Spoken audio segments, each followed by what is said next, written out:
It's time to blow this scene. Get everybody in the stuff together. Okay, 3, 2, 1, let's jam.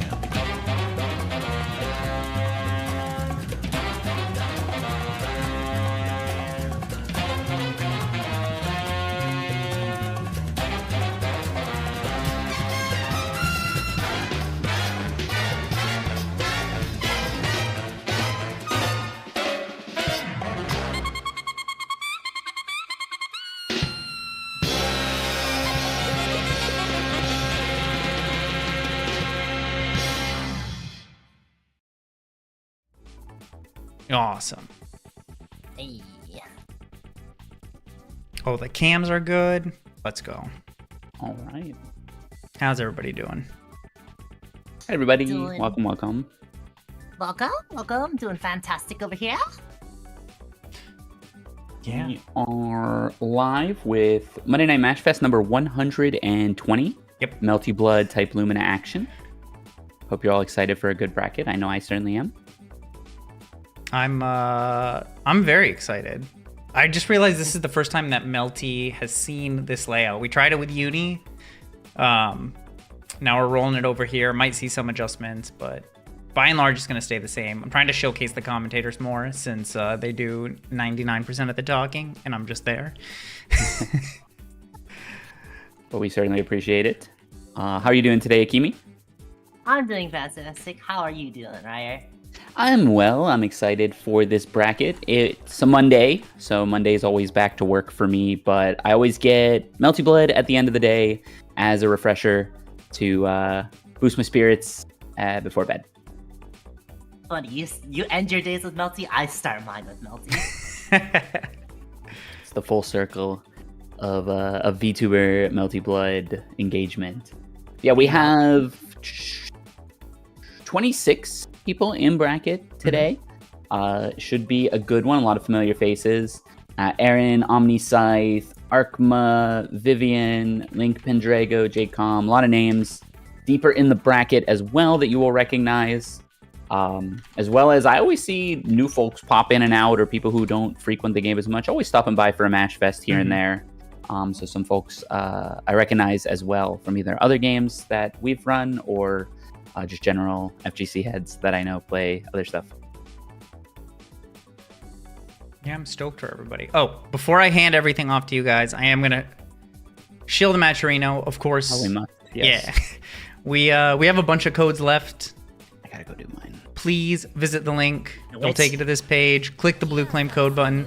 Pizza Hut, still rocking the Pizza Hut sponsor. So if you somehow haven't claimed it on any of our brackets, claim it. It's 33 cents. It adds up real quick. And yeah. No, actually, I have not done the Pizza Hut.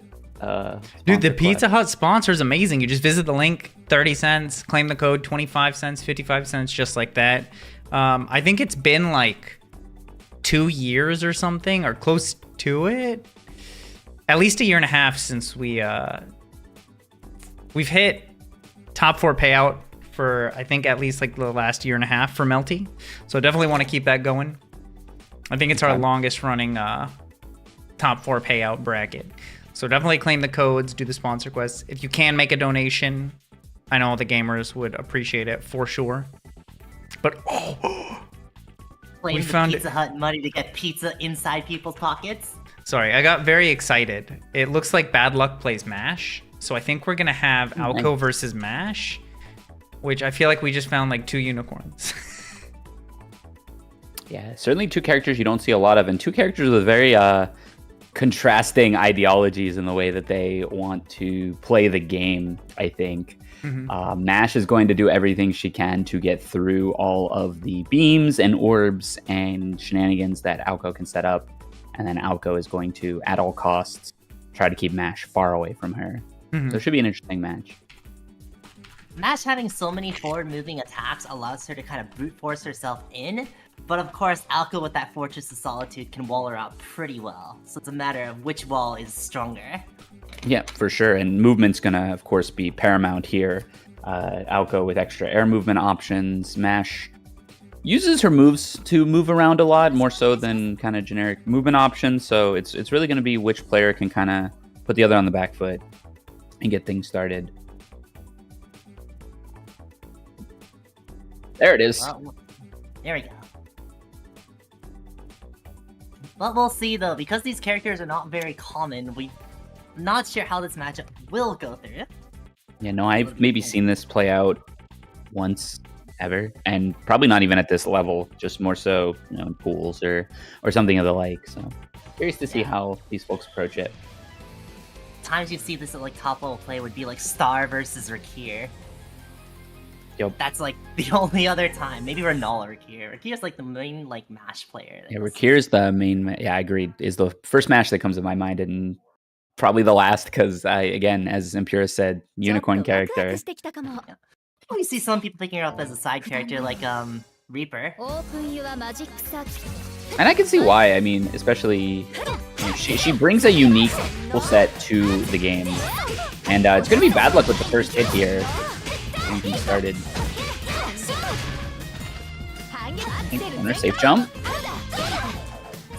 Okay, starting off with fails kind of hit, but unfortunately drops the power, but goes resets into another almost planetary combo here. Yep, first match of the night. Gonna see a little bit of rust. That was a really nice cross-up low from badluck there. I'm gonna close the round out with that.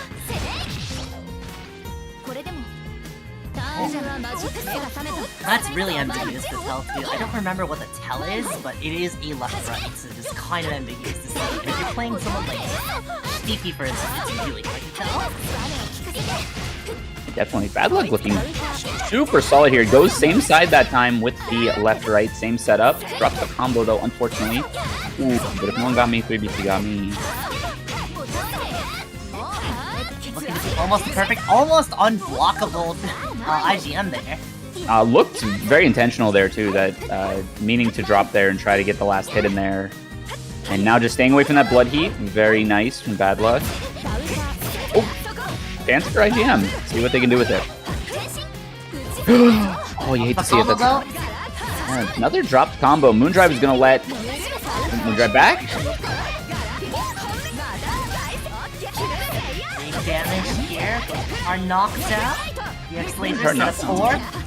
Only needs one more hit, really. IGM, pretty clean offense there. Overhead into the orb confirm. Then one. Set up. Could have killed if IGM went for another one, but just goes for the reset anyways. I like it. You got a round 3 to look forward to here. You probably don't want to spend everything. Badluck coming into this with 4 bars now, and Moon. Nice in the air with that speedy. It uses Moondrive to assess the situation. Is not going to get mixed up there. IGM starting to find their footing in this matchup now. 3 bars, spends 1. Same setup. And that can be so stressful as the defender here with that orb sitting right there. If you move even a little errantly, you get caught, so you end up almost freezing up sometimes when stuck in the corner like that. And we're going to be here again. IGM setting it up one more time, going for game. Shield B is going to be good there, though. Snipes in the air again. Unfortunately, not a fatal touch, so it doesn't get the 10% bonus damage, but this is still a lot here. This is huge, yeah. And one mix-up. IGM decides to heat again. Getting out of the situation with heat twice now. We might want to see badluck start to bait that if they can be aware of it. Ooh, no shield. Ooh. Tense situation here. Advantage Aoko for sure, though, with the range and the life deficit. Classic gun to finish off the round. So IGM looked a bit shook there at the beginning, a little hesitant, maybe just a little, you know, first match of the day kind of nerves. Really picked it up in round 2 and then especially in round 3. And now it's on Badline. Sorry, that's a BlazBlue player. Badluck to move forward and try to get in. And that's exactly what they're going to do. Well, let's hope their name supersedes what they're going to happen today. Because we don't want to see any bad luck for bad luck.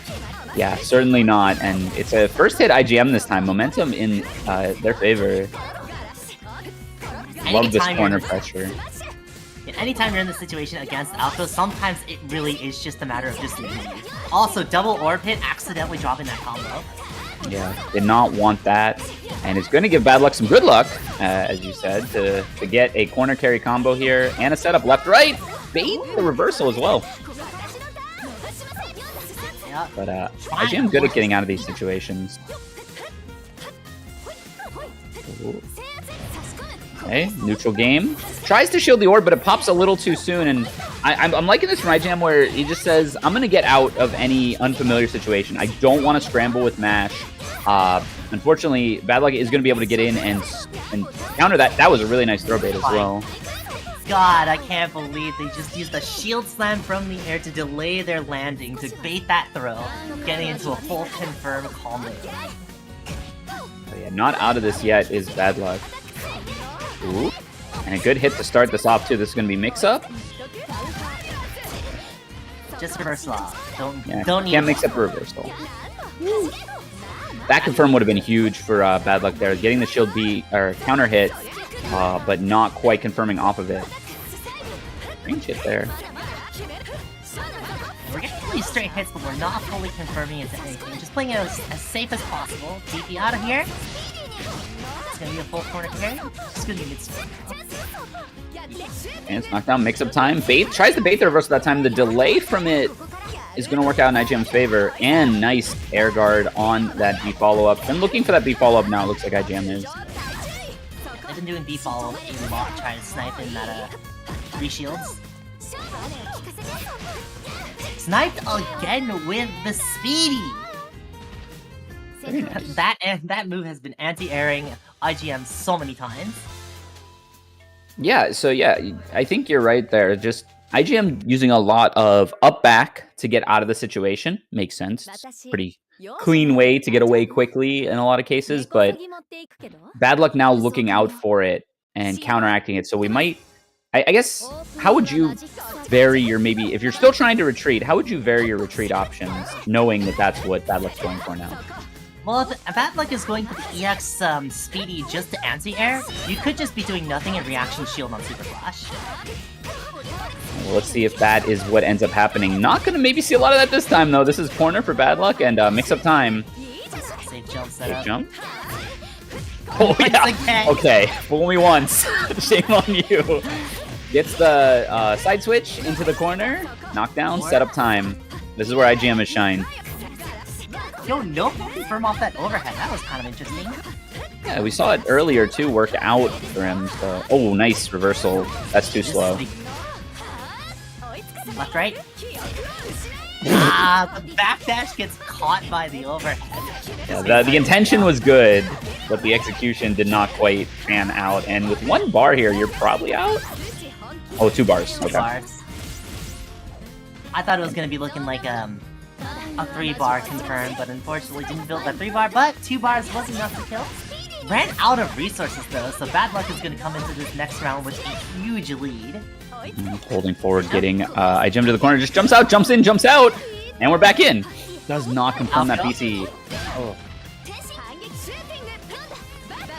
Okay. Yeah, I like that, like, jump up shield just to try to snipe out the 3DC that IGM really likes going for, but didn't do that, but didn't get punished for it. It's just honest laser mids. Oh, wow. We're mashing! We're mashing his mash! Mash is mashing, and this is looking really good for badluck. Mix-up time! Oh, a little early on it. I don't think IGM has blocked it once. Oh no! That was so sick. Hops with the orb to just barely avoid the speedy. Oh, they must have been pressing a button to get fataled right there. Oh no. Too fast at the end there. Really nice dodge from IGM, but badluck keeping the foot to the gas and taking that round. We are in a match point situation for both players now. Very little resource for badluck. I was about to say, I kind of want to see like badluck going for more of those charges just so that he builds enough resource. Because being down Moon and Meteor is really bad against Alpha. You want at least 1 bar to get out of stuff, Moon Drive to at least react to stuff, and yeah, Quantum Head does not even use the orb. This should almost be down. Doesn't build the Venus for the 2nd bar though. Wow, almost. Maybe with a Moon Pop could have gotten it there, but shield chance. Oh, no shield back. Oh no. This I mean, this is not checkmate or anything. This could be badluck running this back. This is 2 hits. I was about to say, I think you want to at least save heat here.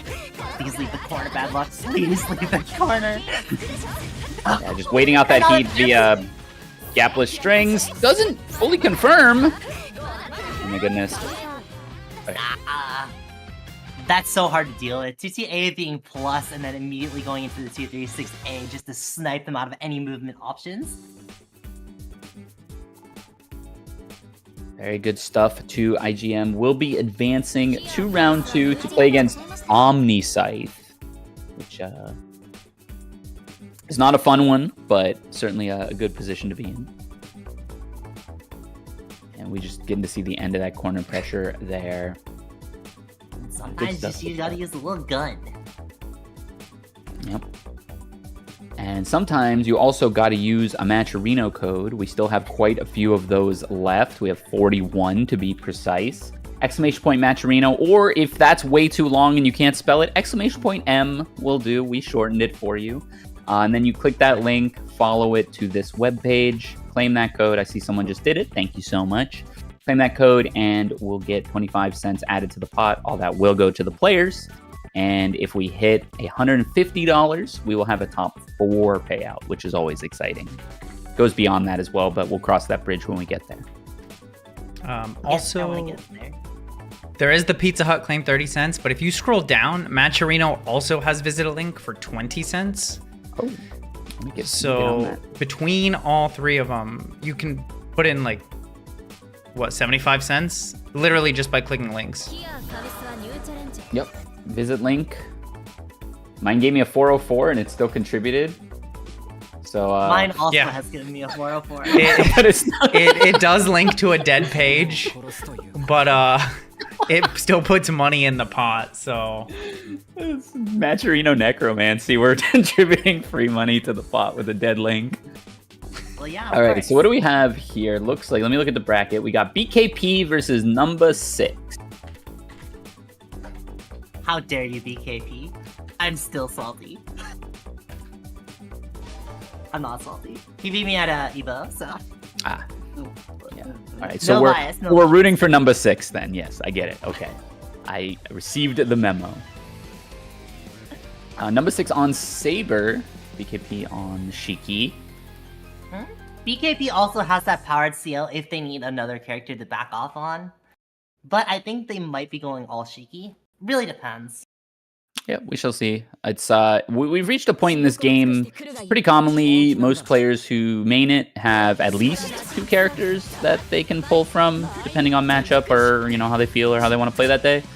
So we'll get that here with BKP's Shiki and Numbah 6 on the Saber. With little full confirm, it's gonna be about 3 points. No, just decides to use meter 4 points. Saber doing a lot of damage, and I would imagine in neutral, Shiki probably has a bit of an edge in this matchup. But once Saber gets her offense going, it's just as you might as well be a goldfish. She can just do kind of whatever she wants at that point. Well, I kind of like BKB's combo there. I don't really agree with the fact that they spent so many resources just to get that one combo to properly confirm, and they dropped it anyways. But we'll see. Yep, something you occasionally see, with a substitute character pick is the more niche routing isn't always there, or the comfort routing that they'll use isn't the most optimal. This is a really good hit for Numbah 6. Knockdown, baiting some kind of reversal there, or maybe even a heat. BKB gonna get the hit. Might cash out. Just one. For the safe heat. Uh-oh. Ooh, that clap. It's a really scary trade if you're BKP there. Luckily gets out of it. Chases the backdash with the 2C. Super nice from Numbah 6. One thing with Saber is that she's very good at baiting out any of these backdash attempts as a defensive option, since all of her moves move her forward. That tech hold was so dangerous. Oh my goodness. Caught holding up or something there at the end, getting caught by that 2C. BKP clutching that one out, but it's gonna teeth.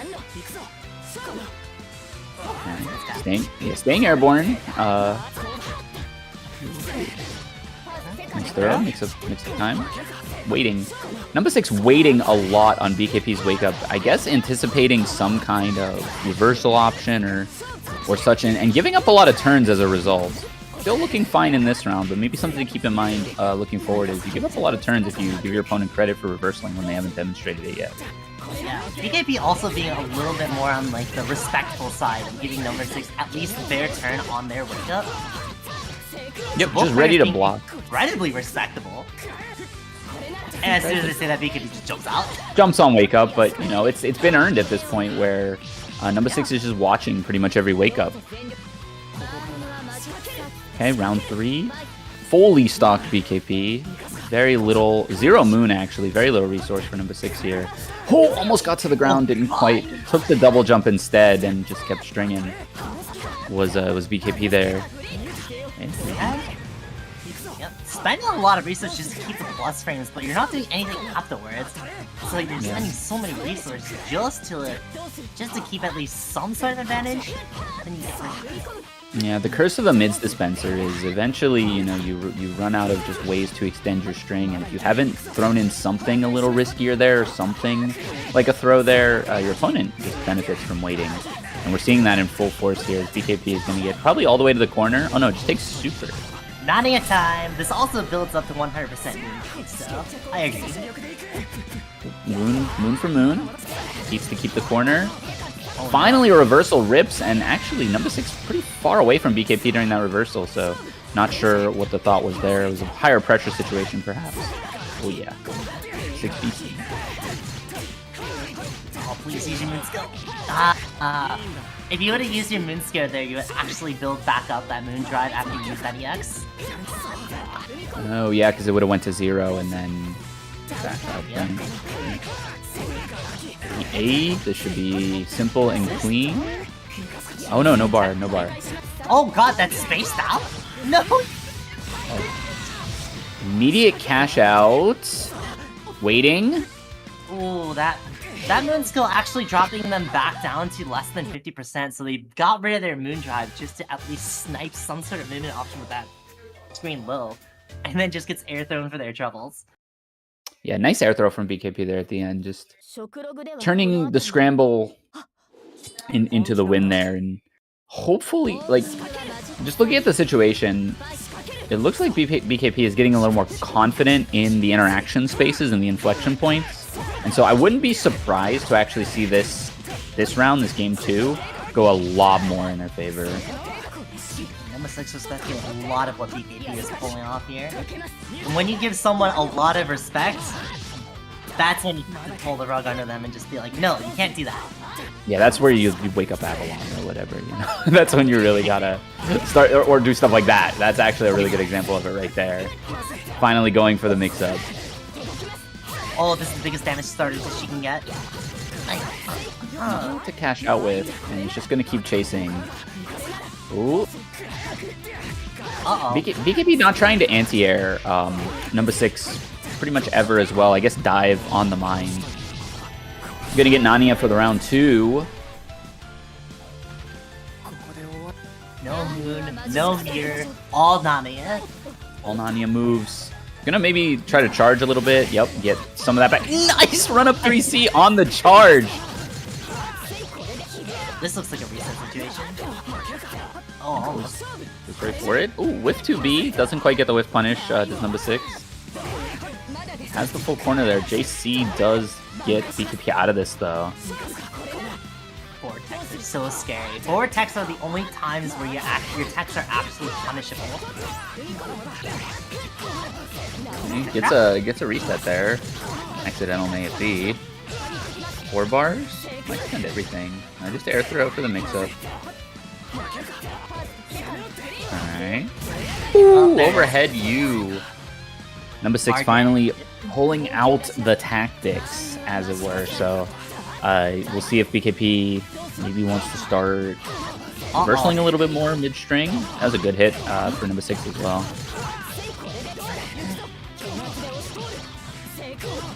That did so much damage. 42-19. That is a lot indeed. Nice. Finally shields the 5C as well. Numbah crawling back into this. Spacing each other out, trying to feel each other's movements in neutral.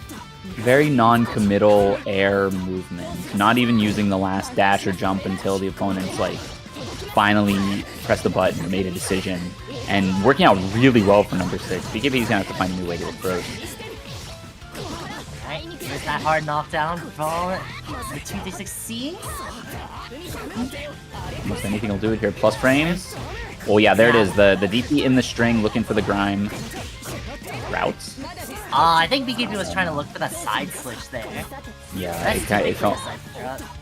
Yep, fell on the same side. Didn't quite get it. Heat on the table for Numbah here. See what they end up doing. Not quite fast enough.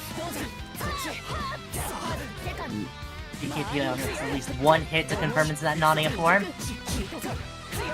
Almost. Okay, got the hit, but the heat has run out. Moondrive on the table. This is actually a really good situation for BKP. And Numbah spending the rest of their moon on that dive attempt on the side. Ooh. Okay. This won't be enough, but this is a really good situation. We're actually running close to time too. Last 10 seconds. Whips the DP. Nice confirm. The whiff DP, the falling JC was like max range almost, but going right into that 2C to confirm it was Numbah. Very, very nice. Signs of life. Thinking for a second is BKP. I feel like in most regards, PCL would probably be better into Saber than Shiki. You would think. And yes, that is probably very, very correct. Yeah, a little easier to maybe counter because the moves are a lot more active. But if that's your if that's in your cons column on the Mizumi, then you're probably fine. Wait, hold up. Explain again. Your moves are more active. Your moves are more active, so they're more counterable. Oh my god. Who wrote that? No, that's not. That's in my head. That's not real. Don't go. We don't have to go fight anyone. Oh my god. They can't be really leaving their DPs in like a block string. Like fuzzy DPing during block strings.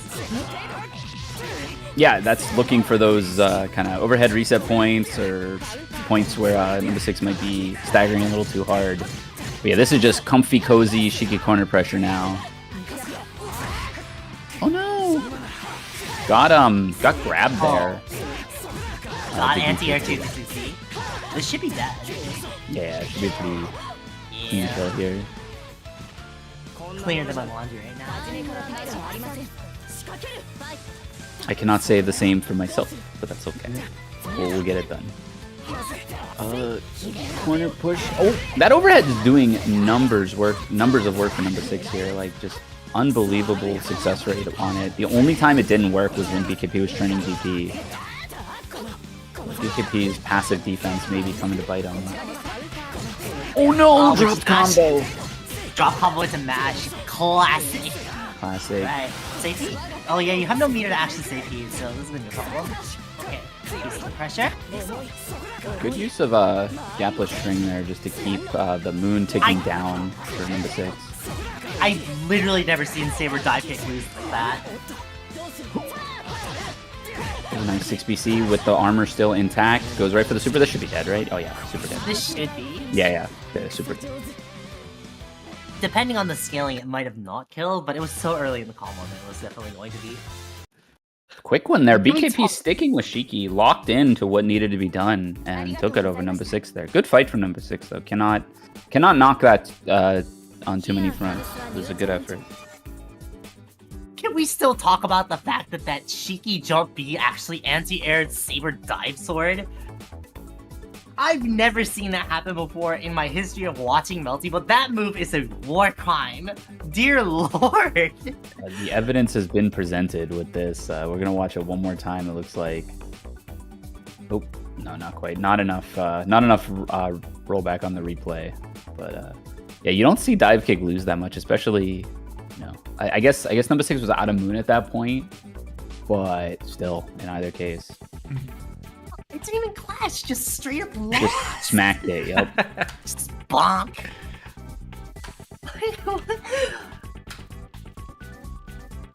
Cool.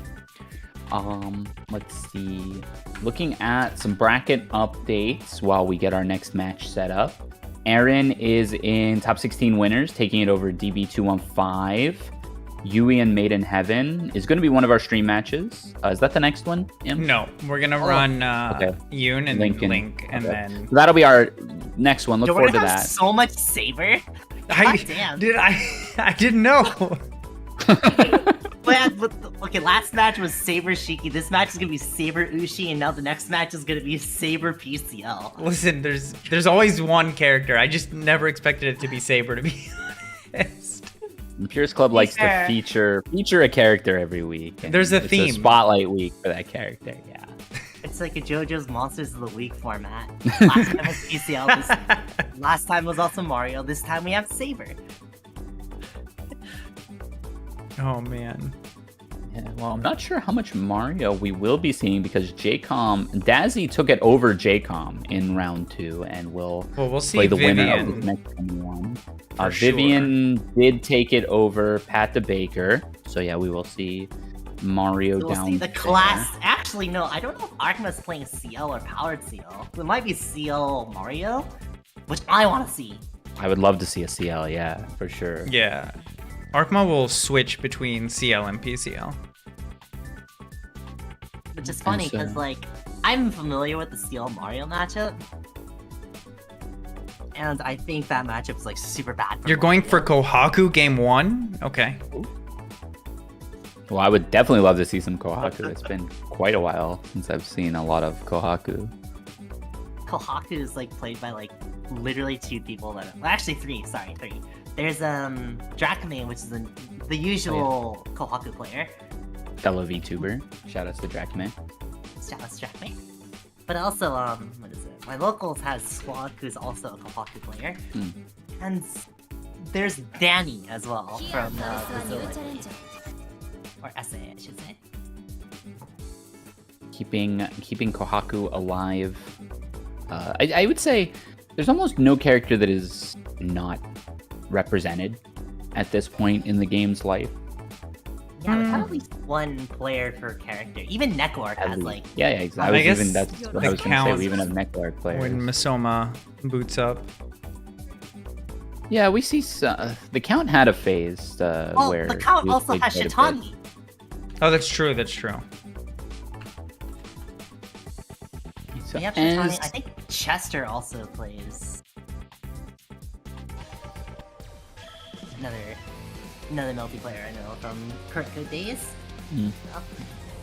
Anyways, Yun versus Link Pendrago, Ushi versus Saber. Yep, as expected, should be a real brawl here. We were talking about it a little bit before the bracket. A lot of damage from both sides, a lot of activity from both sides. Should be a really, really good match. Yeah, with how big Saber's buttons are and how strong her dive kick is, I wouldn't be surprised if, I was about to say, if Saber's buttons just straight up wall Ushi out. Very possibly, yeah. As Ushi goes for some of her more, convoluted kind of setups and stuff, if they're not as tight as they could be, Saber can just, say no to a lot of them, in a lot of different ways. But here's Yun's chance to get started. Left, right. Ooh, clean. Drops a combo, though. Patient here. Yeah, I think that's the way to go about it, just at face value. You have to wait for Link to step in some direction to decide how you want to approach. So it's the left, right time. I can't believe that got sniped. And the dive kick, yep. Scramble dive kicks. Link Pendrago loves his dive kicks. Yep, we will certainly see those for more of this set. Especially because, claiming the air for... Ooh, nice chase. You mentioned that in the last set as well. Saber has a great way to chase backdashes and the like. But yeah, keeping Ushi out of the air is a good thing you can do in the matchup. And Saber dive kick is one of the best tools to do that. One thing with Ushi is that she also likes jumping into the air to at least maintain a little bit of semblance of neutral control due to her speed. But Saber's jump A is so strong at dealing. Yeah, Saber jump There A it is. dealing with. Air superiority claimed by Link Pendrago here. Goes for the shield, looking for heat, I imagine, or just any generic reversal. Gonna give you a chance. Sorry about that. What were you gonna say? I believe that was a Heat OS. Yeah. Ah. Oh no. Long reaching. Saber just swinging her sword all around. Ushi running into it at the end there. Pretty confident game from Link Pendrago there, game 1. Yeah, that's the thing. Ushiwakamaru just moving around a lot, and if you're not crisp on your movement, you run into things and you get fataled and die for it. And with Ushi's second to lowest health, you can't afford those fatal mistakes. It's a character that rewards clean, layered, designed play, but also kind of forces you to do that. And we're seeing that in that last set. But here's a chance. Oh, a little early.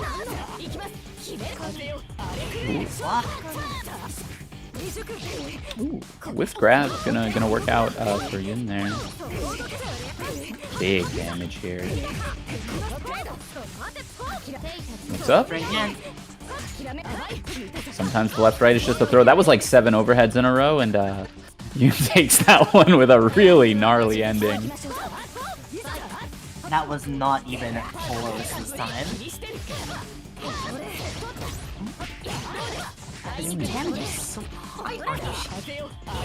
Yep, Link Pin. Yeah, it was only 3,800, but that looked like, you know, basically half her health. And Link, knowing this, is using a lot of forward force, just trying to get things started pretty much any way he can. The blocks. Plus, Ushi jump 236C, despite the fact that it does not look plus, is very, very plus. Dive kick. Once again, gets to the dive kick. That was super nice. Fake throw into TK dive kick. Have 4,500 plus for your troubles here. And into a throw. Oh, not enough! Wait, couldn't you have OTG? The Will It Kill OTG did not come through. Okay, so looking pretty good for Link here. Did get that round. Some kind of delay tech there. Ian just going flying right over Saber lane there. Good block.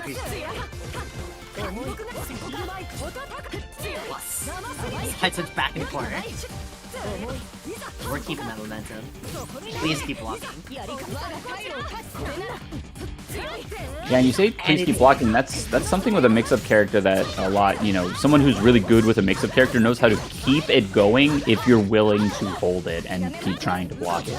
That string went on for like 10, 15 seconds from Yun's side, and no faltering through the entire thing. You really love to see that, because sometimes, you know, when people aren't as experienced with mix-up characters, you'll see, okay, they have like 2 layers, and then they just freeze up. They have no idea what to do. And Yun just, you know, I'll spend it, I'll keep going, and eventually gets the hit and takes it.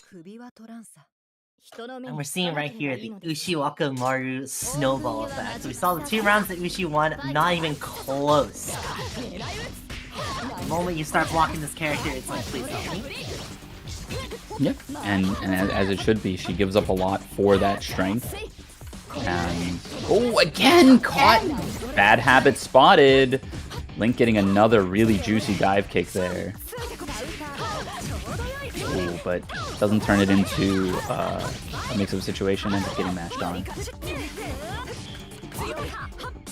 gonna keep up that offense. Air throw there, just a sniper out of the air. Oh, goodness. Both characters all over the screen right now. Finally gets a clip, but gets fatal. Does not confirm it, but does turn it into a mix-up situation. Chance for Yun here. Oh my god. Ooh, not quite as tight as that looked. Link Pendrago taking a chance on a mash there and fully succeeding. Both players not respecting their offense, so they're just willing to mash on each other, it looks like. Link's mashing heavy right now. That was a lot of stand lights there. Oh, and gets it again with the dive kick. That habit is going to be eliminated after this set. Yeah, if you gotta point to one thing as Yun, where, like, you know, where did it go wrong? All 3 of those together was one of your 4 health bars that you lost this set.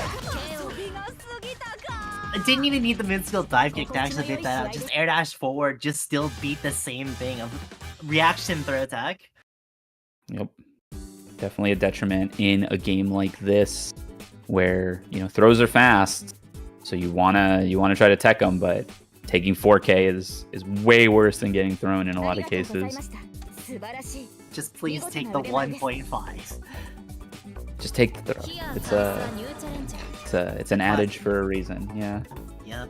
It's classic. That will be Link Pendrago advancing to play Dazzy in round 3, which is our top 16 winners. That will be off stream, as we just saw Link now, so we won't be throwing that up. We are going to be moving up to Yui versus MadeInHeaven. Who likes watching Saber? I really like watching Saber. I think a lot of what she does is interesting, because I think a lot of the different Saber players approach playing Saber differently, outside of, you know, a few like really core key strong tools. And so I like watching Saber. I definitely do. Let's see. We also haven't shouted out the Matcherino in a minute. So if you haven't visited this website yet, you can hit exclamation point, or Imp already put the link in the chat. You could type it yourself if you like.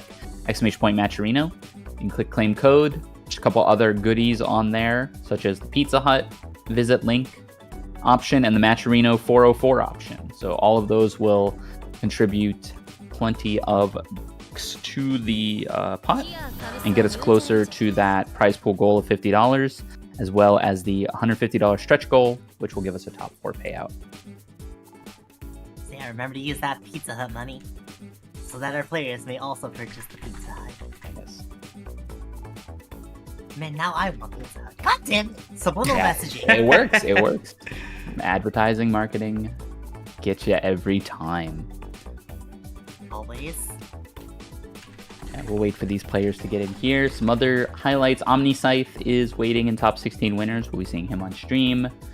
And then still alive in losers is Patdabaker, as well as DB215, Mick, Jaykom's down there, badluck, whom we saw earlier, IGM, whom we saw earlier, all them still alive, fighting to get to that top 8 so they can be on stream. Jaykom being early losers bracket is like genuinely scary for anyone who goes down there at this point. Yup. That Mario is going to be eliminating some lives. Oh, okay. I gotta shout out the "Nah, I'd lose" tag. Yeah, right?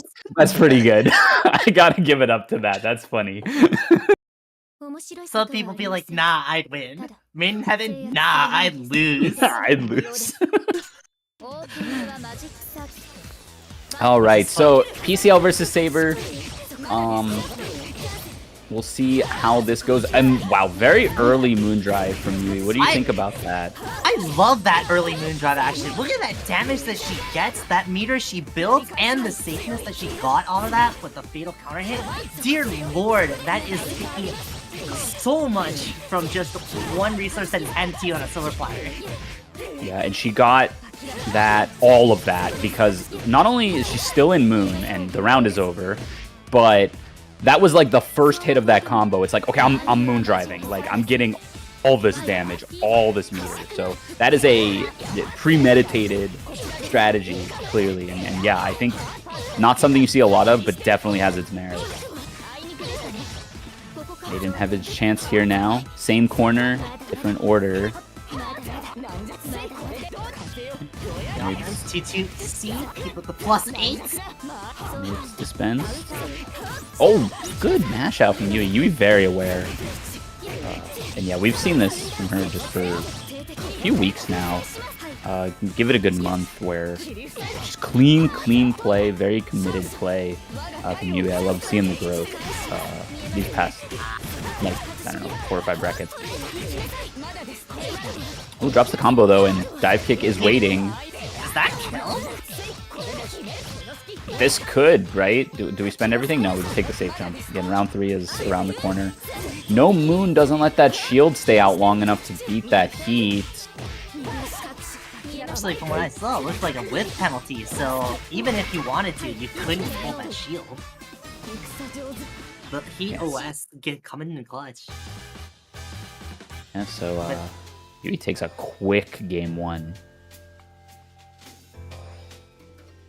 And I mean, as far as observation, I don't know. This looks really slanted in Yui's favor.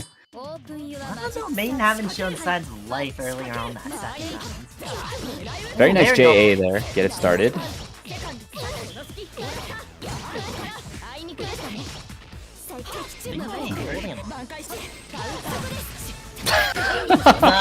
That's classic. Man, those moves really are really active. Clash and then still has hit stun to spare. Run up throw. Takes up time. What happens when you have multi-hit boxes? Ooh. MadeInHeaven getting clipped by something there after moon driving. Not quite sure what that could have been. And just run up there. Yeah, from that distance, it's so scary against PCL where, you know, all of her normals are still going to reach you, but if she runs up and throws, she's back. So, like, you also have to be ready looking for that. Keeps out, just wants to get this going. Why is he moving pretty fast? Mash tubey. Cash out with the little bit of heat that's left. I would charge up here, right? Yeah, get back that 15% engage. Charge right to that 50%, just with the full intention of being like, I can Moondrive one interaction here now, and one interaction is all she needs. So it's on MadeInHeaven here to do something. Big jump set. Doesn't quite get to Moon there to heat that, or shield that heat rather. This is Blood Heat. Oh! Good awareness from Yui there. Getting purchased with that. I don't even know what normal that was. It kind of hit on the other side. But clean. Super clean from Yui here. I understand the intentions of MadeInHeaven's to like the low shield on wake up. But taking the unblockable would have gotten that 50% moon gauge to at least react to the next mix.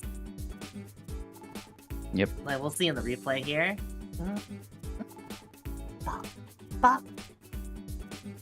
And then here's the hard knockdown with the 6-6-C. And then you see the moon gauge there? That fake unblockable caught MadeInHeaven into a situation where they could not do anything after the shield and dies for it. I was really slick because, yeah, I mean, it was just early enough to not make contact with that shield, and be it intentional or not, Yui was ready to follow up with the 5C afterwards once the shield wore off. So excellent, looking very strong as Yui, and is going to move on to play Erin in top 16 winners off stream. Unfortunately, we won't get to see that. The PCL mirror. Not the PCL mirror. Imp's like, no. Do you know how many times I've seen that? Dude, that's been like either losers finals or winners finals or grands like the last like 5 weeks in a row. Look, blame Erin and OmniSScythe for being on I do. Okay? I do. I blame both of them. They're too good. Okay. So, looks like our next match is going to be Arhkma Vivian. Yep. Okay. So this is going to be either Ciel or PCL versus Mario. It's definitely going to be the CL. Arhkma has been grinding that character for a lot. That's Unless very they go the exciting. Kohaku game. Oh, that's right. No, that they did say it's the Kohaku game Kohaku 1. Yeah. Game 1. God Well. damn it, Arhkma. God damn it. Yo, somebody has to give us our character variety. That's true, that's true. There's only so many players Character that variety have- bounty trademark coming soon. Look, I'm Vivian. forgetting the new characters. Next time you'll see me in bracket. It'll be fun. Exciting. So we have Vivian on the Mario, and there's Arhkma with the Kohaku. And we are to make Is it this- a bit. Is this anti-Mario? Doubtful. No, Doubtful. not at all. But it should be exciting in either case. Kohaku has just the broomstick for a reversal option, right? The flying, like where she drops the bombs. Yeah, the Molotov is a reversal, but it's not the best reversal. No, it's and- kind of slow. Mario is certainly able to punish that with how much freedom he has on his offense. It's a big hit from Vivian to get things started. That's right, there it is. Yep, that's the classic. Leads into quite a bit of damage. Same situation. Doesn't quite get the mix-up. If you're blocking that nun, a lot of players love to just jump after it, which is probably the least ideal thing that you can do against that, because none, again, would catch your jump, but also Spider-Man. So, pretty quick round from Vivian there.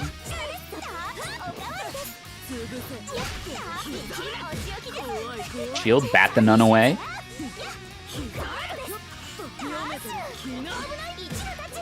Trying to approach his Arhkma here. One thing you have to know about the A version of the nun is that their frame data depends on the nun's distance to you as opposed to Mario's. Ah, yes, that makes sense. So, do you want the nun to be closer or farther away as the Mario player? Yep, you want them to be... As the Mario player, you want the nun to be closer to you, the user. Okay. Yeah, I guess because then the active frames will come out later or connect later. Also, Arhkma showed us that they actually know the Mario matchups a little bit, due to the fact that when they Moon Drive canceled against the counter, they didn't try to reshield back. Very common mistake a lot of people do against this matchup. Whoa!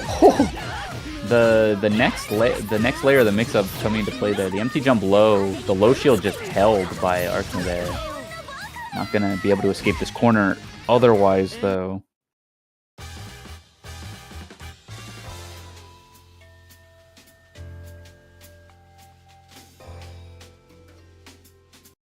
Okay, we are committing to the Kohaku. It's rematch. It's actually great. I applaud. Yeah, so Arhkma not, feels still confident in the ability to do this. It says it wasn't it was just things didn't shake out quite right. It wasn't a poor choice of character. It's the hit. Mix up into nothing. I'm actually wondering how often Arhkma plays this character, or if they were like an actual new character that he just picked up. Yeah, hard to say. Didn't really turn that room mix up into anything, but now this is the first big combo opportunity I think we're seeing. It's a drop. Shield again. Rising battle way to none.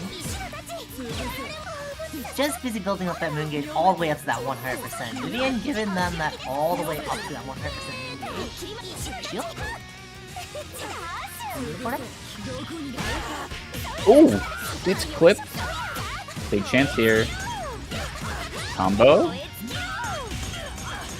Top. Set up the plants. What should we got? Backdash is out of the plant. Not ready to catch it as Arhkma.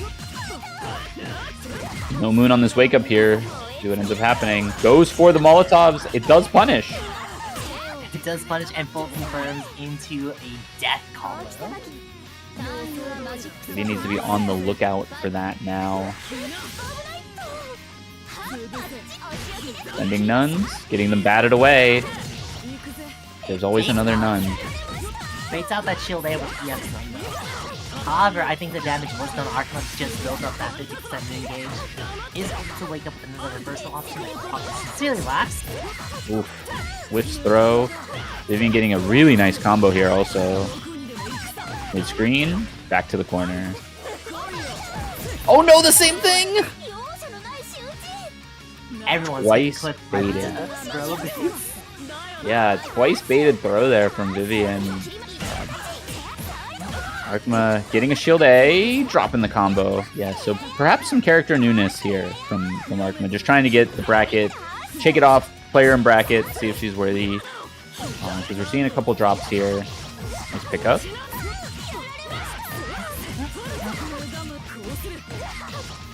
Alright, what do we got? Say jump. Jump. Strings. Oh, catches the low shield. Is gonna be yes or die? No, not quite. Has a little bit of leeway here. Oh, now you might be dead. The worst way to get punished there. Oh no, never mind. Drops. Never mind. Drops. None drop is the reset. following behind. Vivian 2-0 over Arhkma, advancing to top 8 winners. I was about to say, like, Vivian does not like going for that, like, left to right corner mix. Because that situation where Mario steals the corner and tries to neutral jump, fade, or not to get that left-right mix is a common thing that I see a lot of Mario players do, but it looks like Vivian values a lot of that Oki there, as you see there, with a chakram into shield OS. Yep. Quote-unquote OS. Just as effective. It's not quite as tricky, but it's just as effective as an Oki option. And yeah, if that's what she's comfortable with, it's the thing to do. We got one more top 16 match before we have our top 8 winners pretty much cemented. If you like what you're seeing so far, you can visit the Matcherino and claim a code for us. We have 38 codes left, so still quite a bit in the bag that can be claimed. That's $9.50 that can be added to the pot. That's free money right there. If anyone wants to make a direct contribution or use some of the other features here, like clicking the sponsor quest links or doing some of the merch that you can buy below, a share of that will go. So if you're planning on buying some merch, you can do that as well to contribute to this pot. And then, yeah, the best way to do it, though, in my opinion, is to claim all the codes, use all the sponsor quests, because the engagement in that also holds value and says, you know, it's worth investing in the org. And I think that's important. Yeah. 75 free cents too, like per person, just from all the sponsor quests and the code. Yeah. Pizza Hut plus Matcherino links is 50 cents, and then 25 from the code, 75 cents. Goes a long way. Yep, I see those coming through. So now we are going to have OmniSScythe versus Wrathsilk. I don't know which character Wrathsilk is going to go for, but I believe they're primarily known for their Hisui, but I think they're also playing Ushi? They played Ushi last week, I feel like. They played the mirror, and they actually did quite well. They're like, I'm going to get cooked. I see. I see them on my stream occasionally, so that's why I know them just a little bit, but I'm not familiar with how they do in brackets. There's that Ushi stepping up, yes. So we've got OmniSScythe, aka Annihilator. No, it's Annihilator. The Grand Oh, Blue. Vanilla. Oh, like Grand Blue. Yeah. Okay. Ah! Okay, that's a good one. I now catch that. I'm excited to play Grand Blue myself. I only a couple days away. Could be today if you have a PlayStation. It could be today if I'm willing to make the purchase today. That's pretty much where I'm at.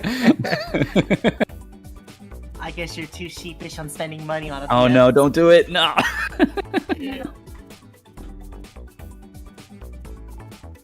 Yeah, it's a franchise that gets me though.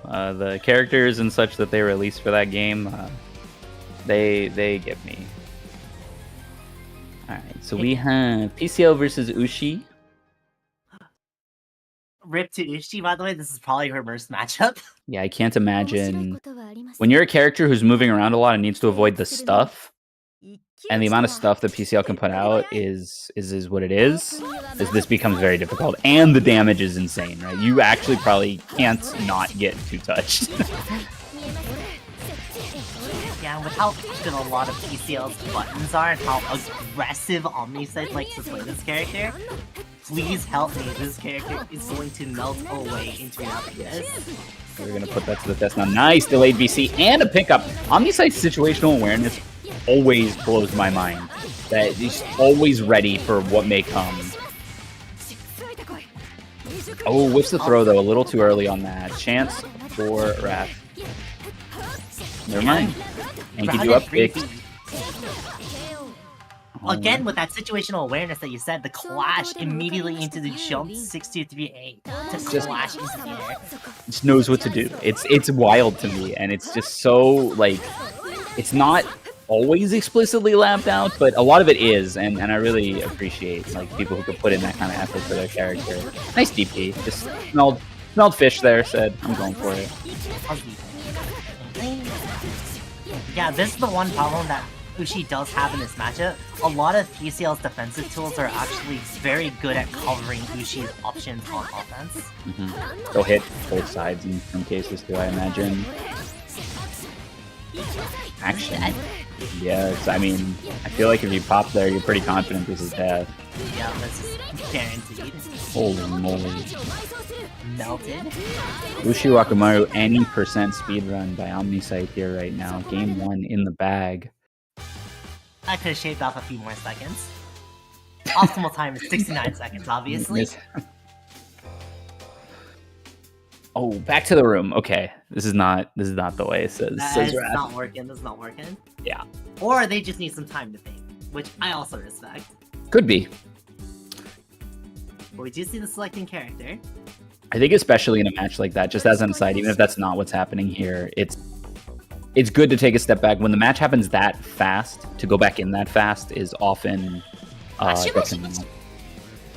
another mash. Okay. Yeah, we are mashing some gameplay here.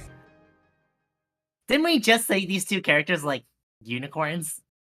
We did. This is the we've Ratsock seen must now be the ultimate unicorn. two Shi2 mash. A little bit of overlap there, but quite a bit in this bracket. Love to see it. Oh, overhead you. Dive clashes, moon, and wow, very nice interaction from that there. I actually didn't know how that was gonna work out. That should be a guaranteed punish. A little too divey. Goes for it was a moon skill dive as well, so as soon as that got shielded, like you said, guaranteed punish. Shield, a bit scary. OmniSScythe slowing his roll a little bit on the offense here, but Wrath is kind of struck back here. Oh no, gets hit with the fadeaway. All offense from OmniSScythe here. Yeah, OmniSScythe definitely looking to try to at least like wall Ratsock out just a little bit, but that patience unfortunately not paying off in the long run. But we stay back here and just gun. Wow, wake up gun. That move is 10 pretty fast stuff. It's fast. It's fast and it's long reaching, and OmniSScythe just saying like, you know, I'm gonna live or die here.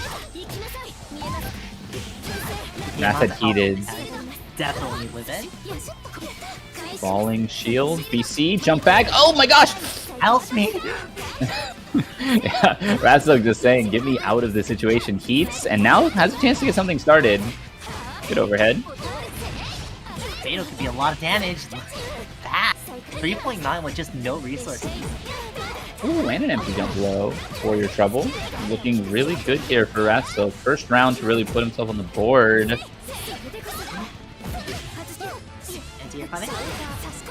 Wow. The hang time on that dive was long. OmniSScythe getting clipped by it.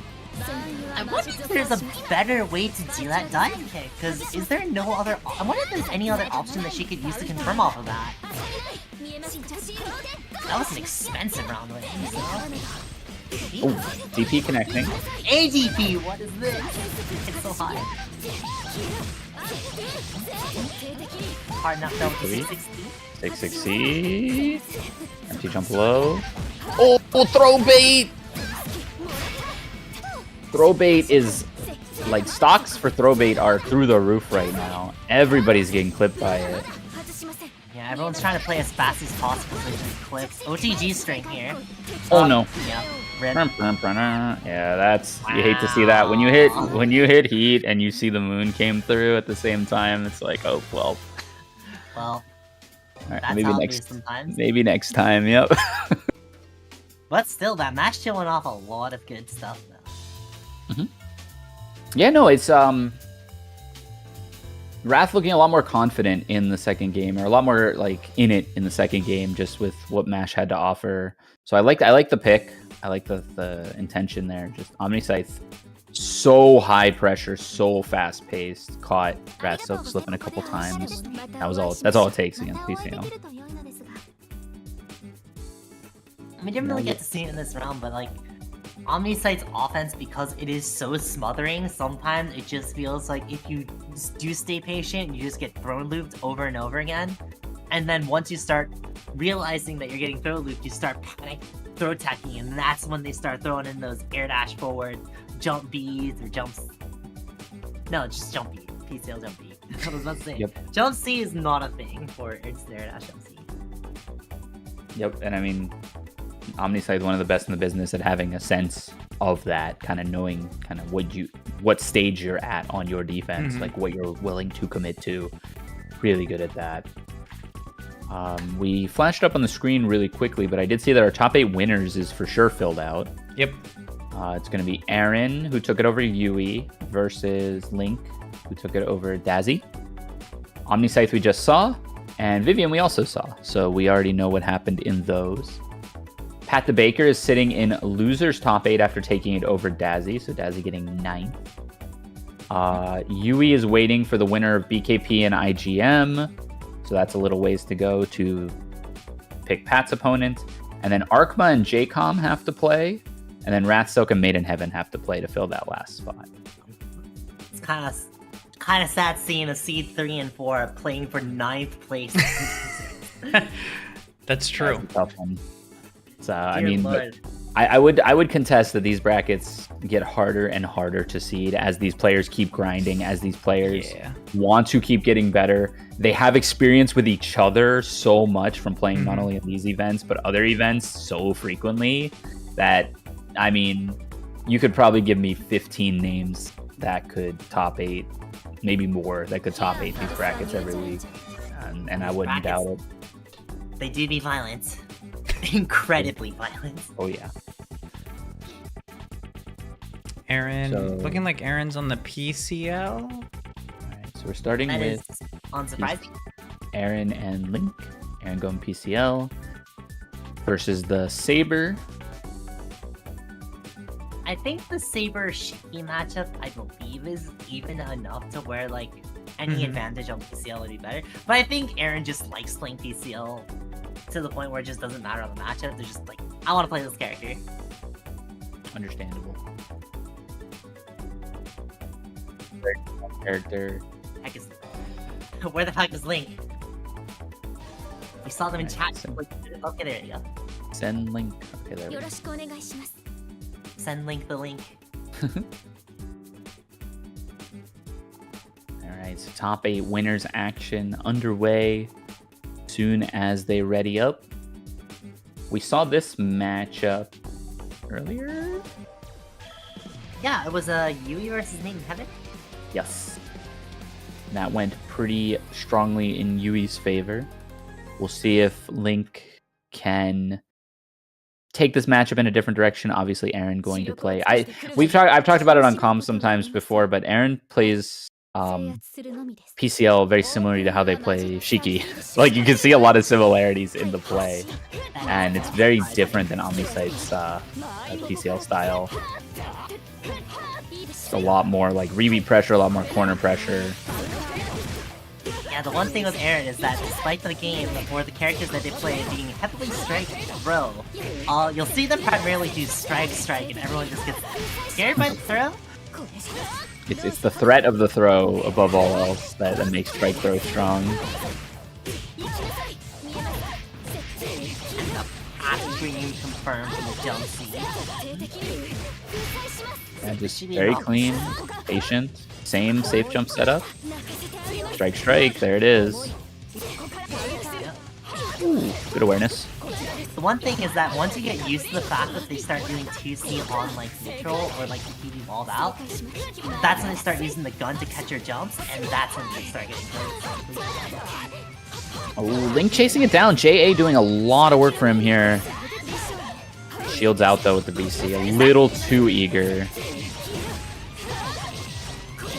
Let's say that might have been death on Link's part if they finished that smaller, but let's go drop it. They unfortunately lose that scramble afterwards to Erin's favor.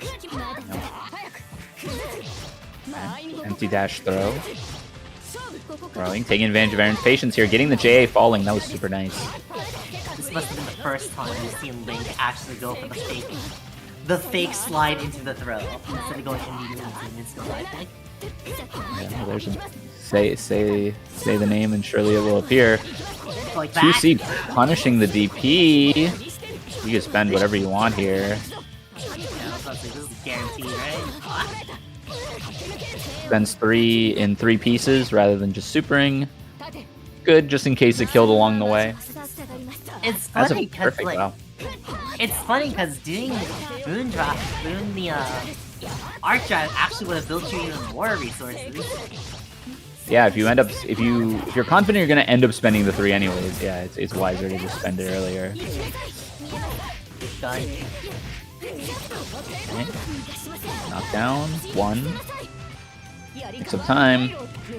All Erin's resource management is so godlike.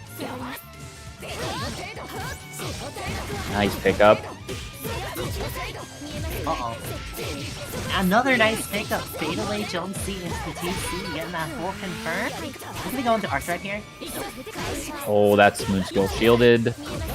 Easy peasy. Bar kill. The slight run under to get that optimal spacing just to get that combo, and Arc Drive here. Dead. Guaranteed. Yup.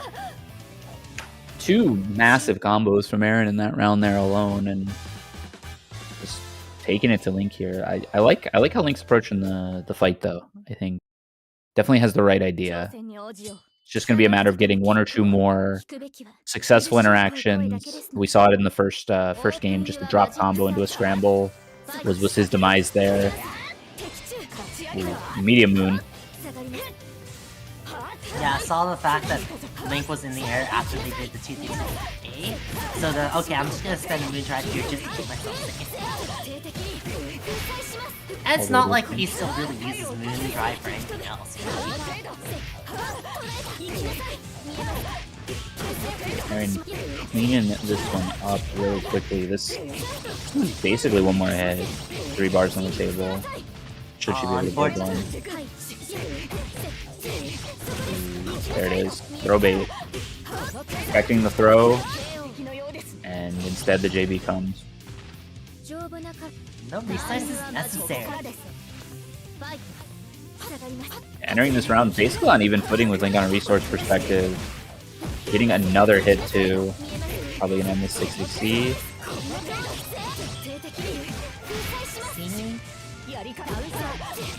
Ah, yep. Very clean. Empty jump low. Ooh. Still no Moon Drive right back.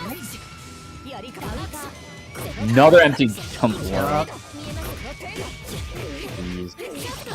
This should be done, yep. And built the 3rd right on time. Double perfect. Double perfect for Erin to move into winners finals. Now this is the speedrun we came to see. That was...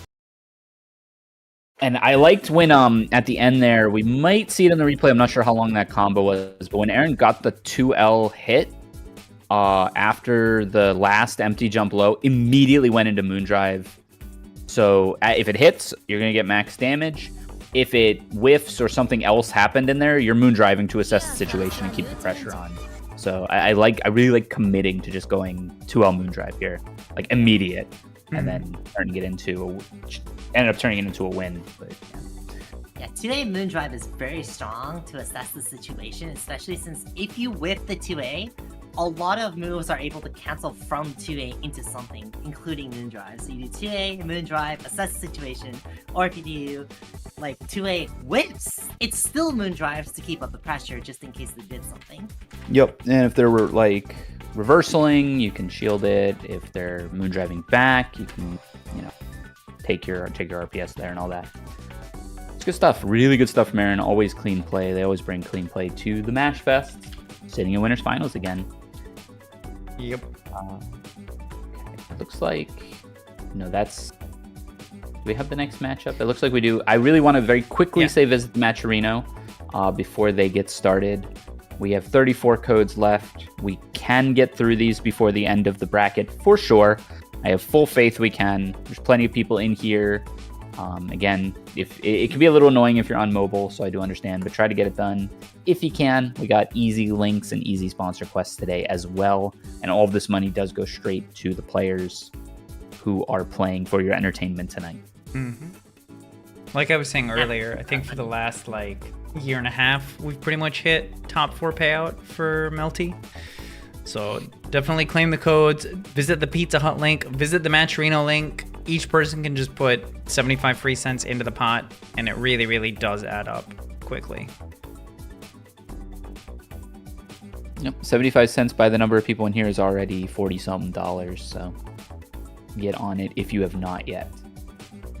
Alright, OmniSScythe Vivian. More PCL. This time and more Mario! Yeah. More Mario. We will have more Mario as well. Update on loser side. Jaykom took it over Arhkma. And then also down there, MadeInHeaven took it over Rasto. So we will have more Mario, Saber, more PCL, more Mario, more Saber, more PCL, and all that. I was about to say, I think we've seen more Saber matches than Mario, so... Poor Arhkma having to deal with all the Marios. That is this week's theme. It's me, Mario! 止めるのなら力ずくでどうぞ。Open your magic I think I lost the feed. I don't know if I'm the only. Oh, I'll restart it. It says you guys are Delay-based commentary. I can watch the stream. They would roll back.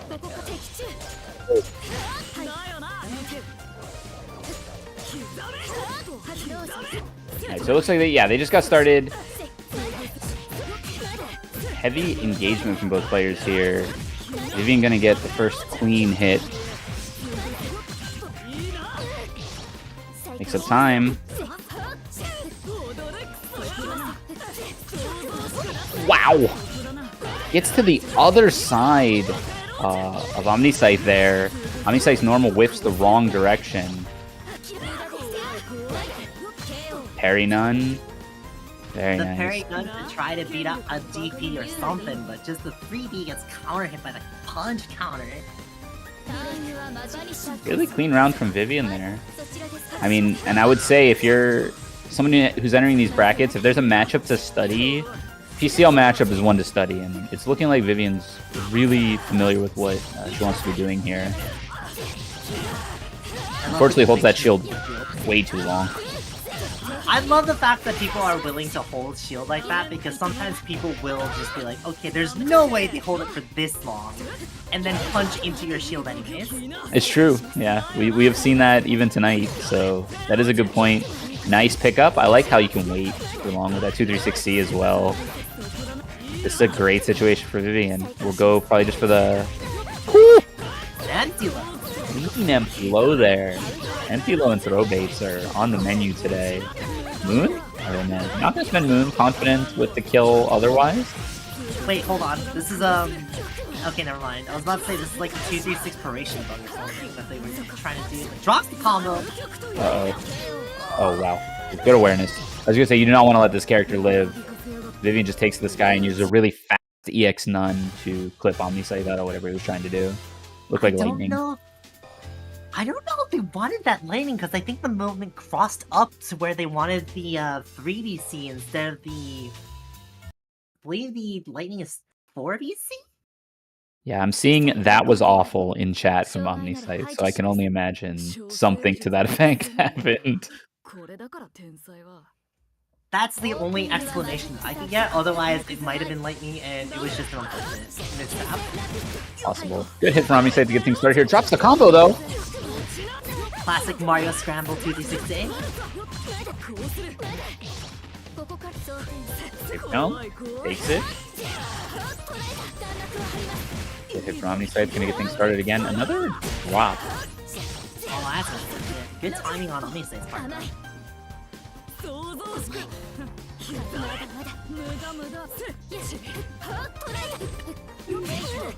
Strung up. Oh, 3BC! Nothing. Knockdown. Yeah, we're seeing Vivian not go for these left-right mix. Uh-oh. Oh, the none coming out. Good confirmed from Vivian, just ready for it.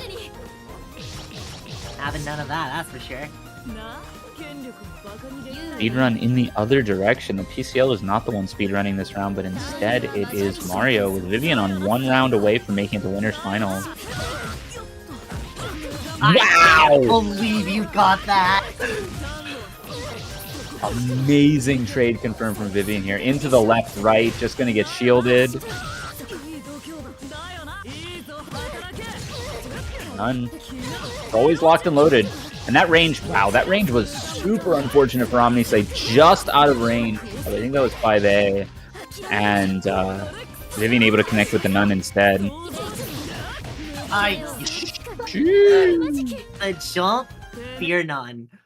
Anti-air OmniSScythe so many times in all these scramble situations gets cleaned up. And the active frames of that Spear Nun caught a couple post-scramble situations as well. Throw tech or like block something or shield BC. EX Nun comes out. I think we'll see it here. It was like OmniSScythe teched out of this, I believe. Or no, it was after the air throw. It's right here. Yeah. Scramble and then just super active. And I think I know what happened. I hear on the chat it says OmniSScythe with all the missed input again. That might have been a jump 3B. I don't know, but that could have been an option that was on the table. That would send PCL out of the corner there, right? Yeah. Hard to say. In either case, that is Vivian advancing to winners finals to play against Erin, which we will check out in a little bit. We got some losers action to go through.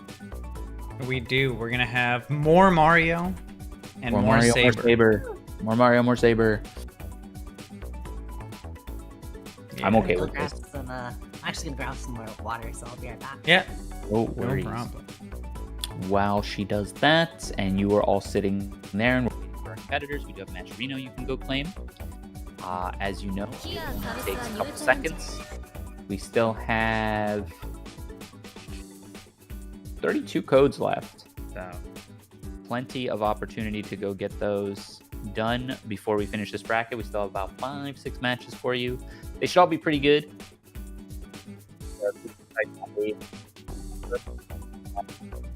Ryer, you sound underwater. I don't know why. I sound underwater. There you go. That's much better. Oh, I was loading the food. Okay. Yeah. Yeah. Sorry, I'm switching so you can have sound. I'm also taking a bath right now. So we got Jaykom versus MadeInHeaven, and then Patdabaker versus the winner of Yui and BKP will be our losers side top 8.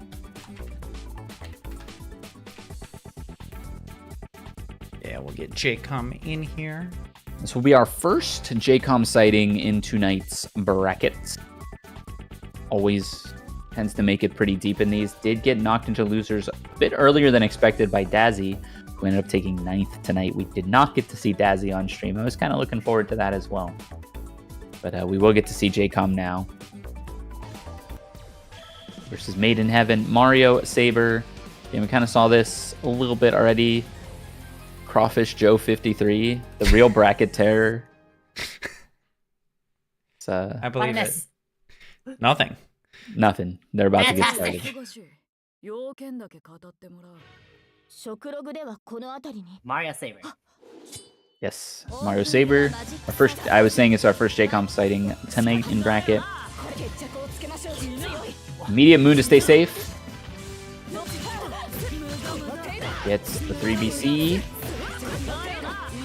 I like them punching the nun after the 2d6A, but unfortunately gets immediately caught by the Spider-Man. And yeah, to reiterate a point you made earlier, we've been seeing Vivian's Mario not go for the left-right as much. That is all Jaykom has gone for in this set. It is just constant left-right pressure that he's exerting. The thing with Mario is like these set play type characters are so strong at like flexing how often they want to switch up their gameplay. Because it's either lockdown or mix. Yeah, exactly. Especially with disjointed puppet style mix-up characters, because they are that versatile. They just require a little more kind of effort. The one strength Mario does have is the fact that he is one of the best characters in scramble situations. A ton of options to go to. A lot of them have armor or parry frames. A lot of them are very fast. The only thing he's really lacking is a true invuln reversal move. But everything else he's got. Whoa, okay. Yep, just smell a little bit of that patience, just run up throw. That's how you feel? Just run up throw? I see. The Saber auto combo. So good. Bringing it air though, unfortunately drops the combo at the worst possible time because MadeInHeaven. Okay, doing a lot of love tonight as well. Moon on the table for MadeInHeaven. Big chance here. Oh, they're almost confirmed. Oh, MadeInHeaven's gonna do something. Has to be careful though. Big starter for MadeInHeaven here. One more hit could do it. Delay dive kick, trying to catch something. Doesn't quite bite. And 5C is just going to flip out whatever Jaykom was trying to do there. And he's going to take it. Don't know if that was a call out in like an air dash like reset. Wario buttons do tend to be pretty stubby, so. Yeah, I think it was a 5B from Jaykom, but I'm not sure. And that was, I mean, when MadeInHeaven's not getting left-right mix, seems quite competent in the matchup, and knows what he wants to do. So we just gotta, it's kind of just don't get hit. It sounds simple, but MadeInHeaven doing a really good job of executing that strategy. Oh no, Shield BC sends MadeInHeaven into the corner. Allows Jaykom to get things started here. Left, right. This is so scary. Using the Emerald Frames and the Moon Drive to get through that 5A. Backdash on wake up, looking for the MadeInHeaven doing the Keto S, looking for something, but it's the backdash from Jaykom. Pressure, catches the low, jumps over it. Mix. Yeah. I mean, it is what it is. Once you're in that situation, again, it doesn't matter. Doesn't matter if you're Saber. Doesn't matter if you're picking a different character. Doesn't matter if you're a Goldfish. You're gonna get mixed, and you're gonna have to guess. I'll be sometimes. Back to the corner with this. Good match. Thought that there wasn't many options left on the table for Jaykom there. Moondrive to assess the situation. Going to continue pressure from MadeInHeaven. Whoa. Whoa! No respect after that. Bro, either get me out of here. Left, right time. Block this mix. Wait, Not enough moon left to armor through that. Tragic, really. It looked like it might have worked out. Has 3 bars. Does MadeInHeaven can do something with this. Only needs one more hit. Unfortunately, not enough. Let's say not enough resources, but still builds Moon Drive on that. Oh my goodness. The charge dive kick. Yeah, the delay dive kick catching Jaykom trying to clip with something or anti-air or something, or even just get out. We're 1 round away from a Saber mirror potentially in quarters. Oh, exciting. Would love to see a Saber mirror. It's been a while since. Actually, last time was like Call Breaker 2 years ago. Whiff throw. We love to see it. It has been doing so much work tonight. 1 more hit. No, 2 more hits probably is all that Jaykom needs to put this to a 1-1 situation. We're just out of the corner. Again, the armor wearing off. The most inopportune time for MadeInHeaven. Jaykom firing back. Sometimes those clashes.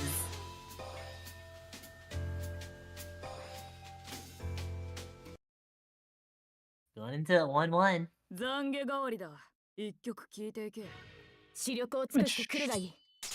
Pretty much every set, outside of maybe like 1 or 2, has gone 1-1 tonight. Very competitive field. Okay, to the corner. Where MadeInHeaven times. Yup. Guaranteed.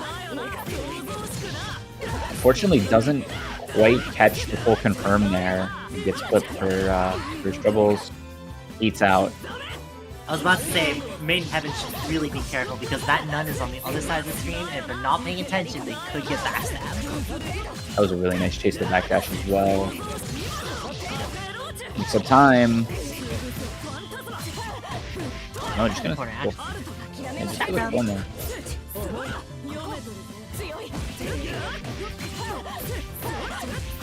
Trying to mash out the counter done. Full confirm. A worthy victory.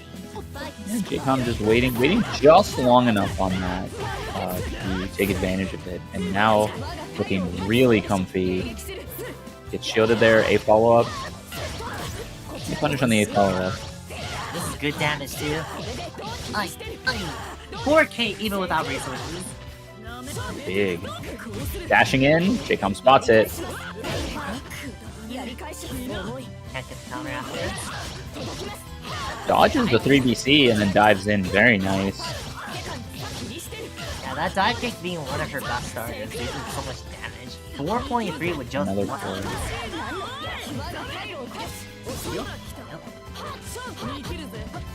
Yeah, with how high you are, shield is not there. Keep locking that Mario down. Plus A, keep him locked down. But none is active enough to catch. It's a gross situation.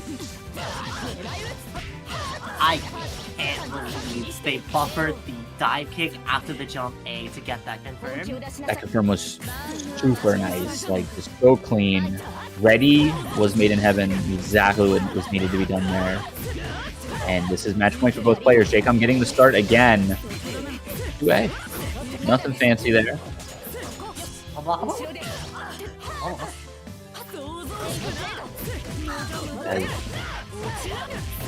Looking like MadeInHeaven, as good as Saber is in the air with JA and dive kick and stuff, is having trouble chasing Jaykom's air movement later in this set.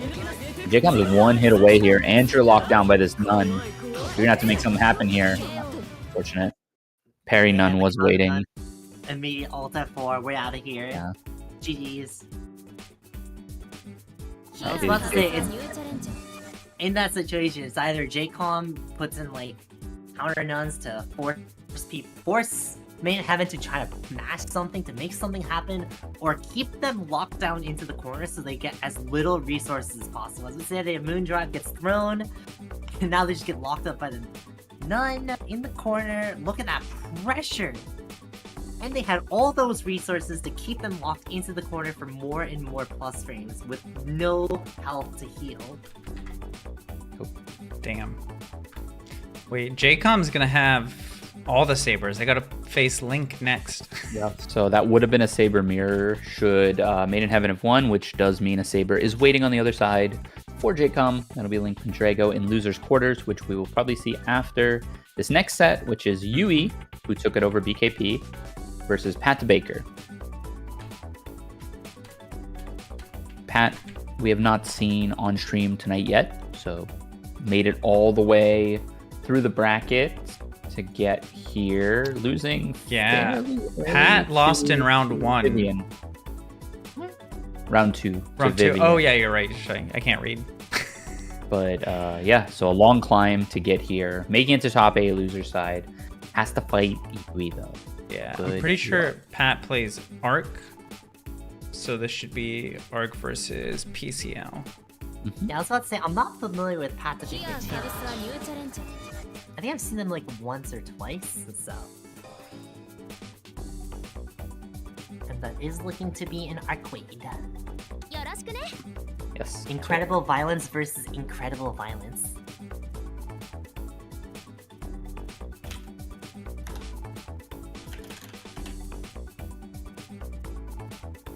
Yeah, Arcueid actually is one of those characters where I don't see too much anymore. No, early on she was pretty popular because very straightforward character, had really good access to damage and plus frames, and as the game kind of came into its own, people realized that a lot of characters can do that, and only a few people stuck with Arc. I think there's a few players like, what is it?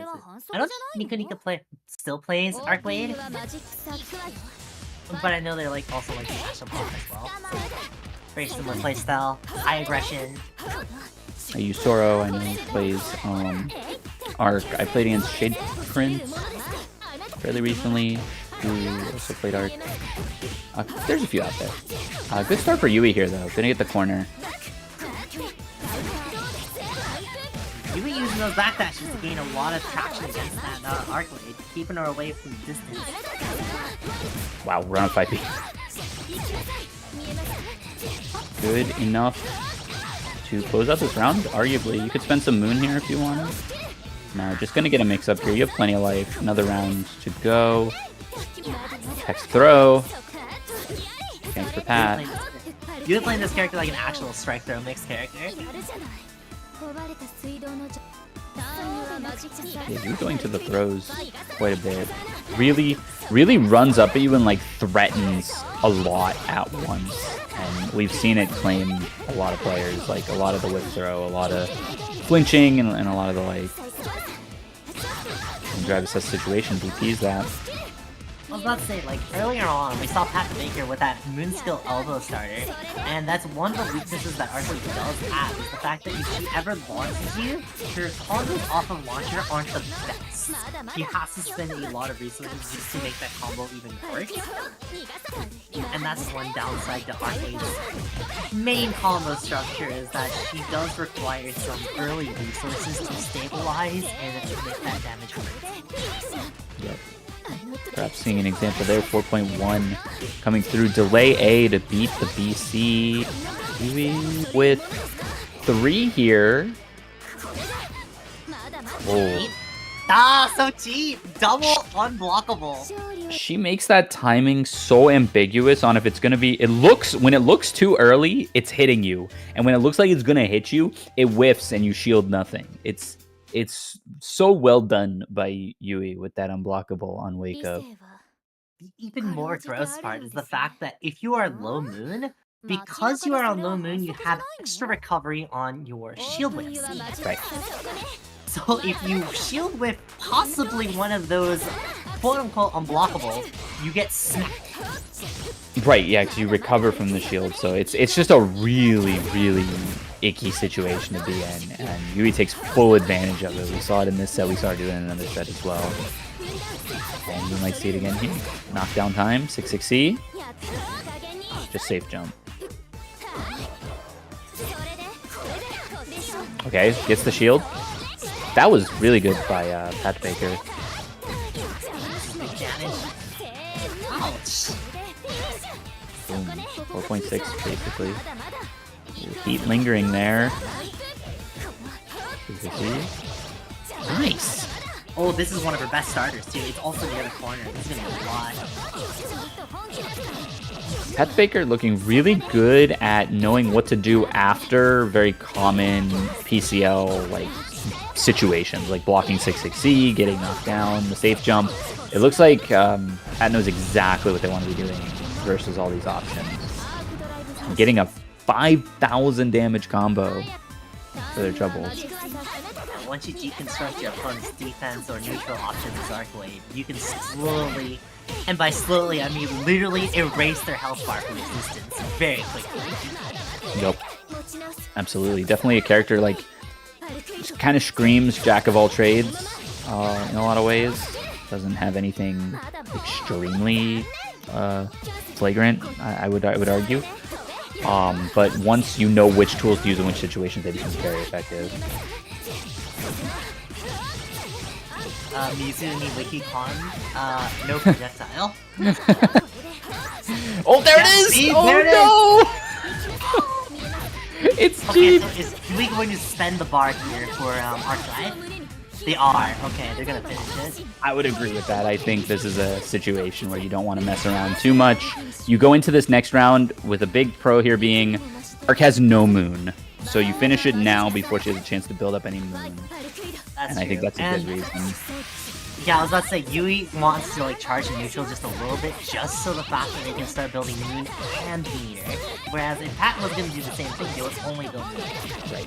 Yeah, so I really like the cash out there. Unfortunately gets hit round start. Did Yui, but back at it. Gets the 2A match. 660 isn't gonna get full corner, and it's just gonna take that charge. Pat not caring. Run up, mash button. Ooh, I like the reset attempt. Yui having to use Moon to reassess the situation. Oh no, that's tragic drops and Pat. This could be a really bad situation here. Takes just the rebeat into charge. Yui very much saying like, I want to have resource when I engage with you for what could be the last interaction of this round. And look at how many, like... Okay, well, maybe it doesn't matter anymore because they might be dead here. Never mind, drops the combo. Drops the combo. Commentator's curse. Run up. Blood heat. Oh no. If you're not getting fatal there, that could have actually been fatal. However, really no Moondrive, no meter, only hard knockdown. I think that Moondrive was a little too early. I agree. A bit eager. Like, Yui was so far away. What could she really have been doing there that Moondrive would have helped you with? And now Moon advantage is in Yui's favor. Okay. I thought that was death. But the JA buffer into DP also really sick. 2 seconds. Oh my god, punish! Got the heat, no punish. But oh, wait, the chip dip. Oh no, it's not enough. It's not enough. Oh man, that would have been so sick. Good stuff for Patdabaker toward the end of that set. Unfortunately, Yui will take it and eliminate Pat, but top 8, first of all, very nice. And then a really awesome match to go with it. The countdown was clocking down. So they're Patdabaker trying to go for that last minute. Like,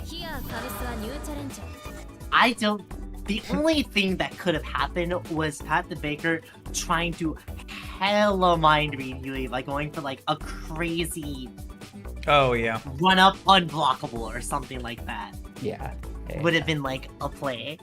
But even then, it's such a stressful last second situation where I don't know what you could have done to make that better for yourself. Yeah, it's that drop was tragic. It was unfortunate.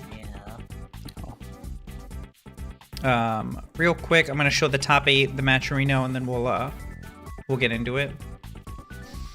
Let me update this real quick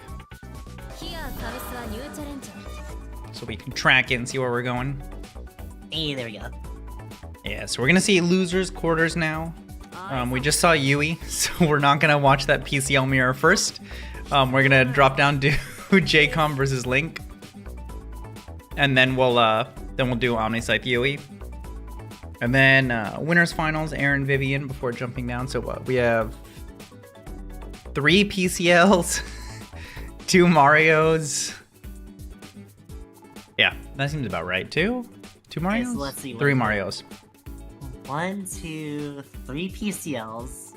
1, 2, 2 Sabers. 2 Marios. And 1 Arc. Yep. A little variety, but a little bit of variety for the Arcueid. I do want to remind you guys as well that we do have a match arena for this evening. Single Mom 69, thank you for the $17 donation. Yeah, please visit the link, claim the codes. Takes 2 seconds. The link's in chat. All you gotta do is click it, and then it'll take you to this page. Claim the code, 25 free cents.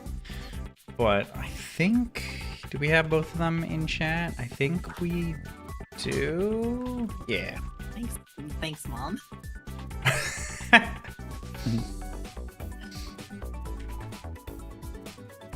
gonna give them the go-ahead. Hope you're ready for another Saber versus Mario match. Saber Mario. Monday night Saber Mario Fest is what we got here. Monday Mario. And then a PCL mirror waiting on the other side. We have 3 PCLs in top 8. We hit the quota. Good. The Lethal Company quota for PCLs in top 8. All right, Jaykom just fought a Saber in losers top 8. Is now going to have to face another. This is Link Pendrago. See how this differs.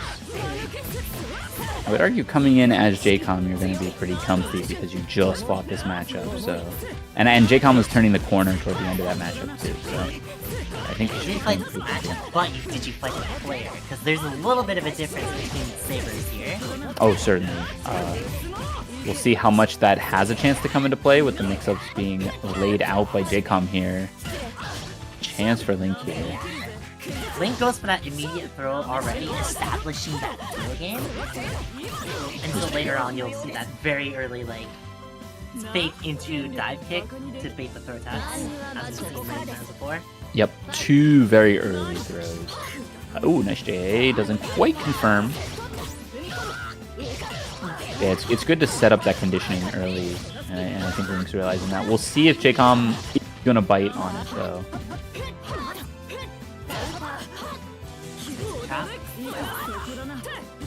Right back in the corner. Wow. 5A falling and landing. Jaykom getting the best of that situation. Trying to reset with the 6-2-3C, but didn't quite get it.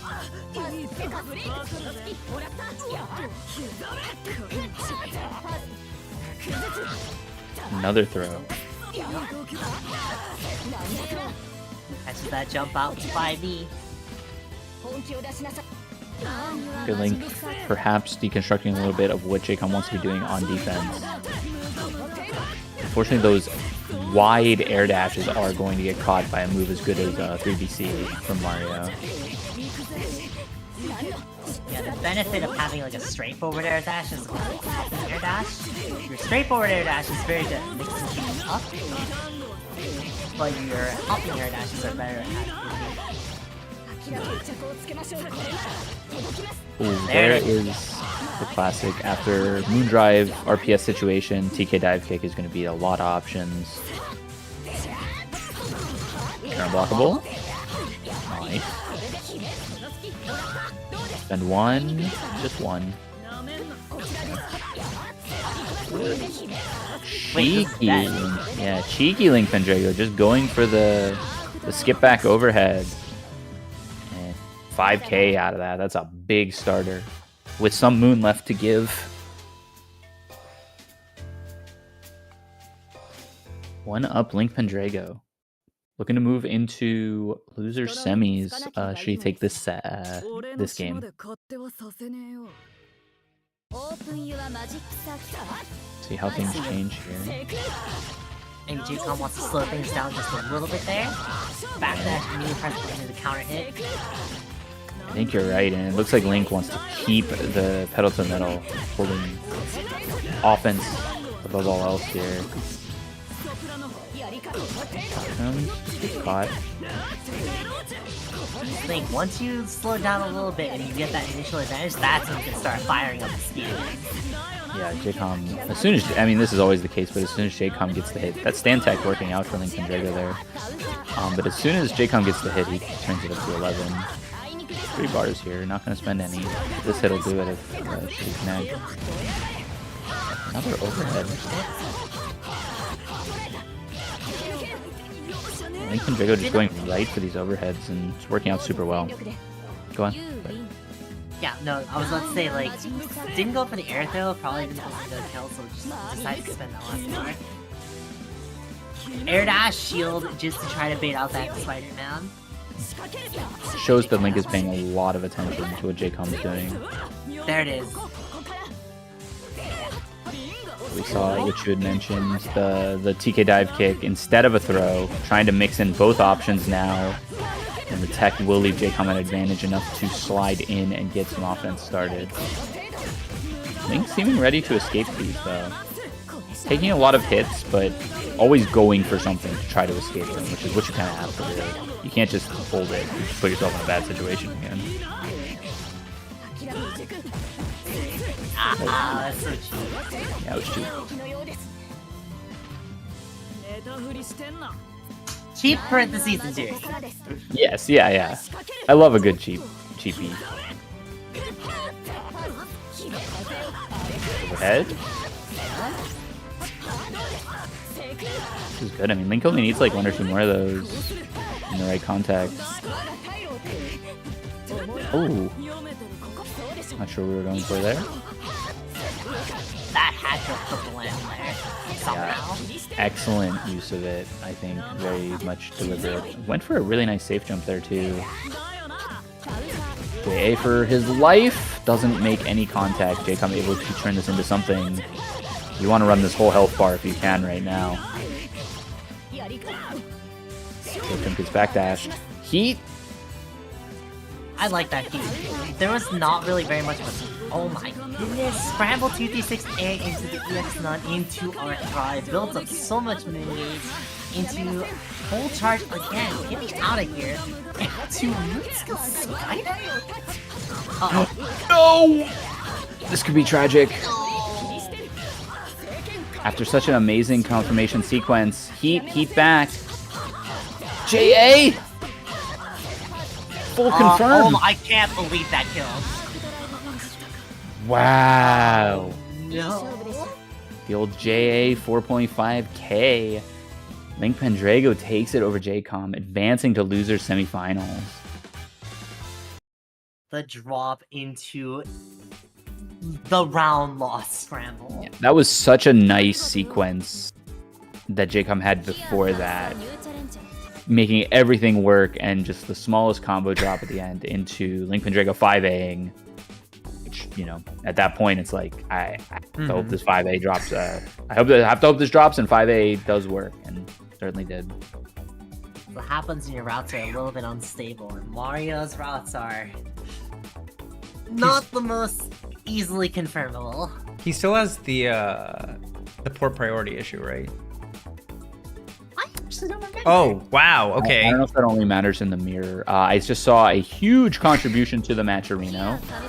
Yeah. Falcon. Please just claim the codes, guys. That's all you guys got to do. That'll get us to top 4 payout. Falcon Kaze, one of the goats of Mashfest, frequently contributing, much appreciated. Single Mom 69, we see you as well, always in there, contributing to the pot. And yeah, so with 17 codes left, this could be calculated actually. With 17 codes left, that's what, $4.25? Yeah, puts it right in striking distance of all the codes being claimed to give us a top 4 payout, which will include Link Pendrago. Our first, it will include, we know 3 of them actually. Link Pendrago, Erin, and Vivian are guaranteed top 4 competitors. So this last spot goes to either OmniSScythe or Yui. And so if you're a fan of either of them, you should get $5 into this pot so that we can pay out top 4. True. So if you like Powered Ciel, thank you. Also, while we wait for them to come, I've seen some people talking about Rising in the chat. We are running an early access bracket if any of you guys are playing and want to enter. I'll drop the link for it now. I dropped it earlier, but I will drop it here as well. And that's on Wednesday, right? Yeah. So we're just switching all the Wednesday brackets over to Rising. It didn't make sense to run one more vanilla Grand Blue bracket with Rising like officially dropping on Thursday. So I figured we'll just run an early access bracket, which means it is going to be PlayStation only for the first one, but then it'll just be normal crossplay. Everyone is welcome. Yeah, that's actually one thing I'm excited about for the Rising brackets is I think it'll be our first Street Fighter. We also did crossplay for, but that didn't. But I think this is going to be our first like regular bracket that is just crossplay. Agreed. It's going to be our first kind of big crossplay supported bracket. So I think we'll see a lot of faces from, you know, PlayStation gamers that we wouldn't have otherwise seen. Okay, so we got. Oh boy. Okay, hold on. I need to familiarize myself with the colors here. Omni is blue. Omni is blue. Blue. Yui is yellow. Yes. Okay. Yui's the America colors, red, white, and blue. We got the Annihilator Homelander versus the Bartholomew. Bartholomew. I got a Smash player versus a Grand Blue player. So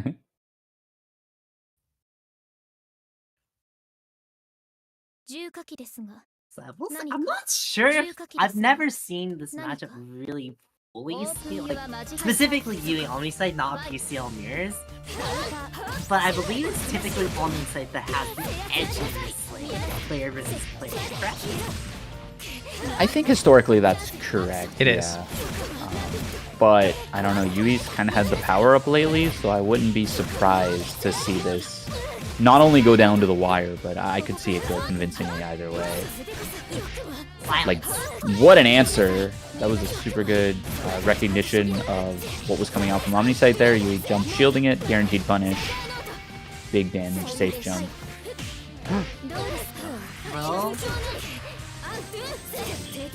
Oh my goodness gracious. Just kept swinging. Said, I need to get out of here. I'm just gonna keep swinging. Oh my gosh. This is violence. Oh yeah, no, this Yui and OmniSScythe are both incredibly violent players. So seeing this matchup actually go into like how violent this is, like, oh my gosh. I'd spend it all. no way to kill. More. Spend more. Okay, Yui, it does pay off. All of that spending does get Yui the round, the first of many in this set. And then accidental jump into something, getting a fatal 10% extra damage here.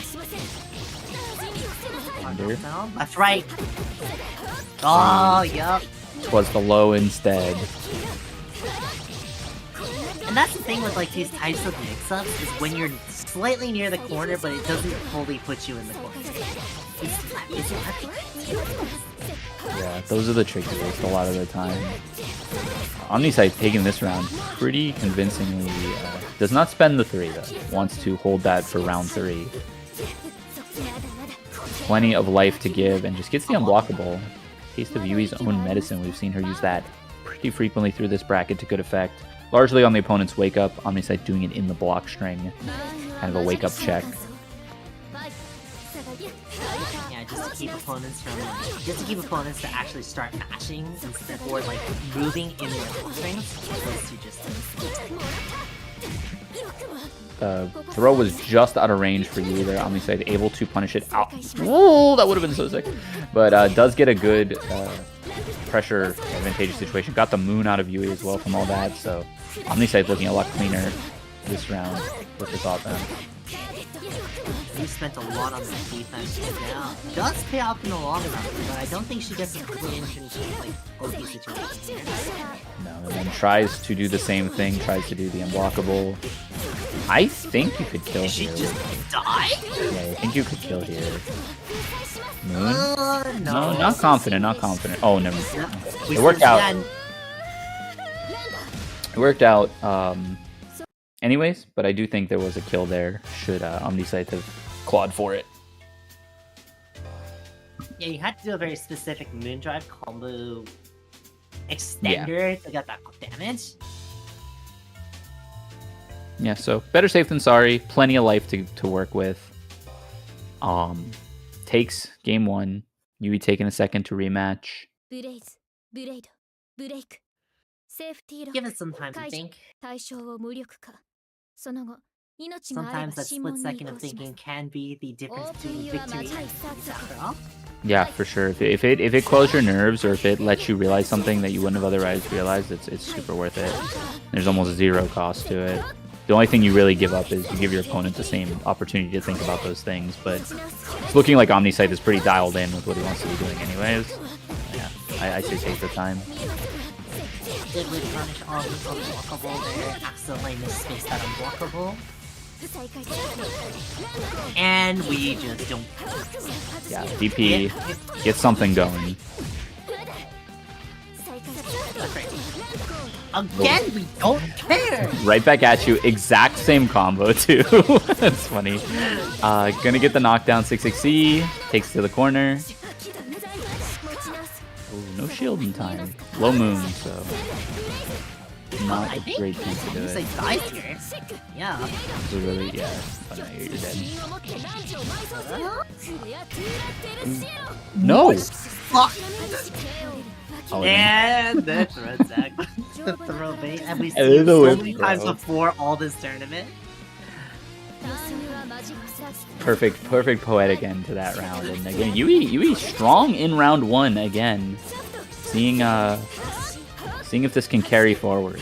If Yui can just keep doing this, she wins this. Oh my gosh. Movement.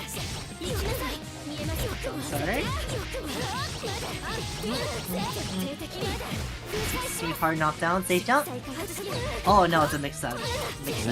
Double air dash to low crush below. Like typically, if you ever see like a PCL doing like a 2B after a 6-6C, that's typically a safe jump setup. If you see them do anything else, usually. Wake up mash from OmniSScythe working out. Doesn't get the side swap combo that he was going for there. Just chasing down Yui though. Move forward. Oh no, drops? Resets? 660 here as well. Or no, takes DP for the hard knockdown left right. Safe jump. Safe heat, actually. Safe sweat. Yeah, safe heat instead of a mix-up. That's actually really tragic though, because you burn all that meter going into round 3. Actually broke going into this round 3 is Yui. But that's not going to stop her from keeping that same offense going. Strike throw. Gets clipped on the landing with the 2C. Full confirm into the corner. Left, right. Oh, almost invisible. JA's doing a lot of work here. Just clipping each other with JA's. That 2B was so good. Clean, low profile of the jumping JC. That's what a lot of PCLs love to tell me about, is the fact that her jump C is quote-unquote not that good. There we go. I mean, it has answers.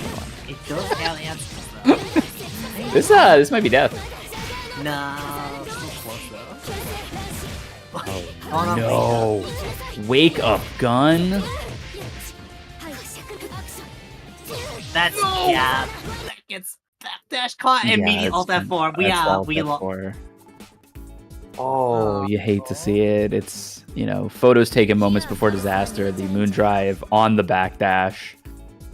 Just short on damage. And it looked like Yui went for the extension too. We don't quite see it in this replay, but she did the gun into the 5C after the 6-6C. And then, yeah, as soon as that frame was clipped, OmniSScythe was ready with the punish.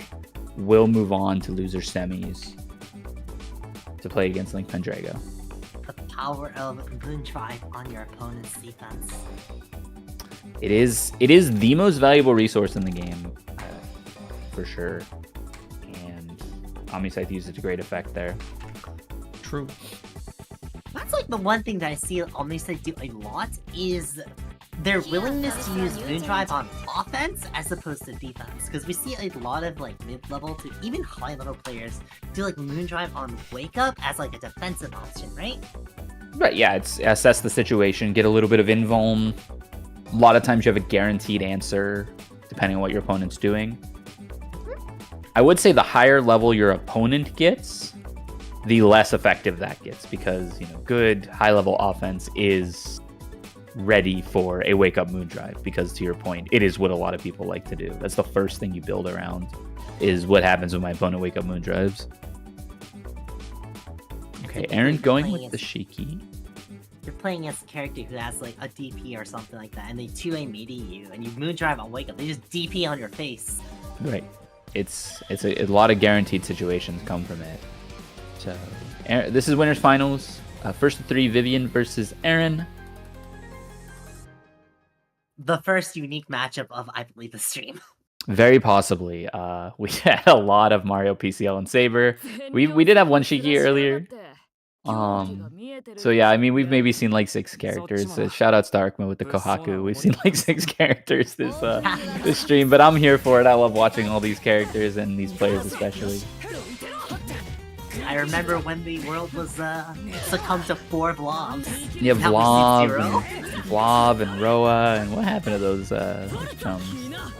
But, okay. Erin with the corner pressure, probably their strongest stat, I would say, especially when on Shiki, is how well the corner pressure comes out. Hard left, right knockdown. time. Nope, Right that's side. fine. Ooh! Aggressive pressure to A.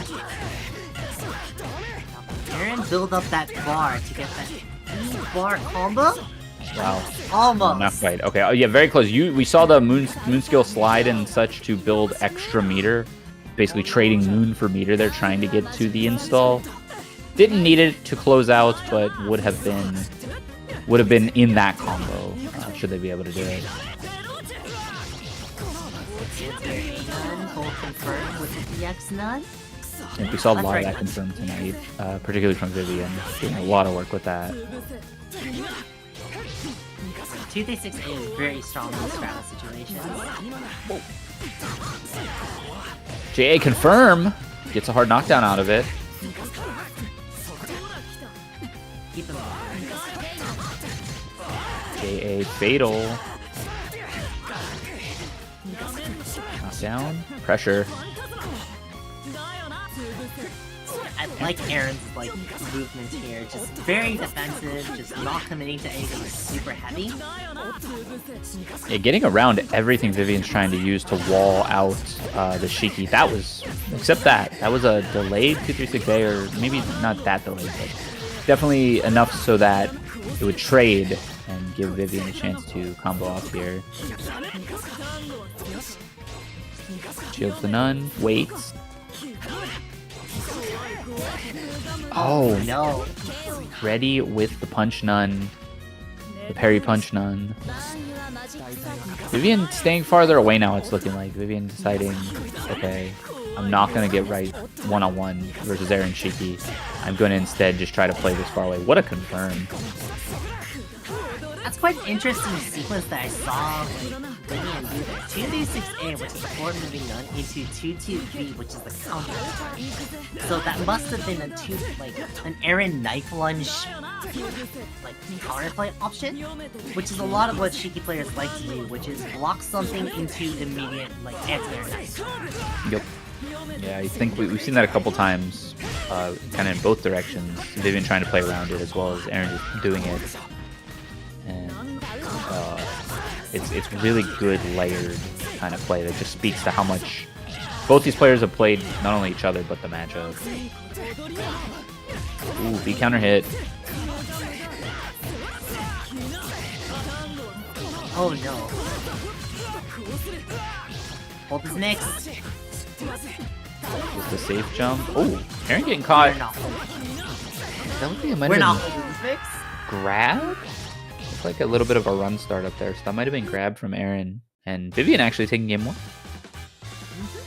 Really wants to advance forward into Grand Finals winner's side. You don't want to fight who's left in losers and then potentially even have to run it back twice versus your opponent here. I will say I'm actually surprised Erin is playing the Shiki in this matchup, because I know that Shiki players dread this matchup. It is not good for them. Yeah, that is curious then, especially when we know Erin has other characters in the bag. Perhaps just trying to get the experience. If the code can be cracked. No matchup in this game is impossible. No, certainly not.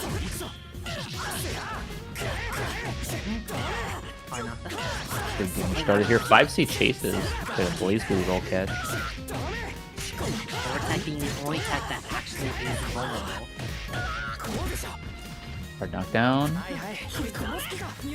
Backdash is out of the mix-up. These JA confirms. Oh wow, gonna spend Moon, just gonna take the kill off of that.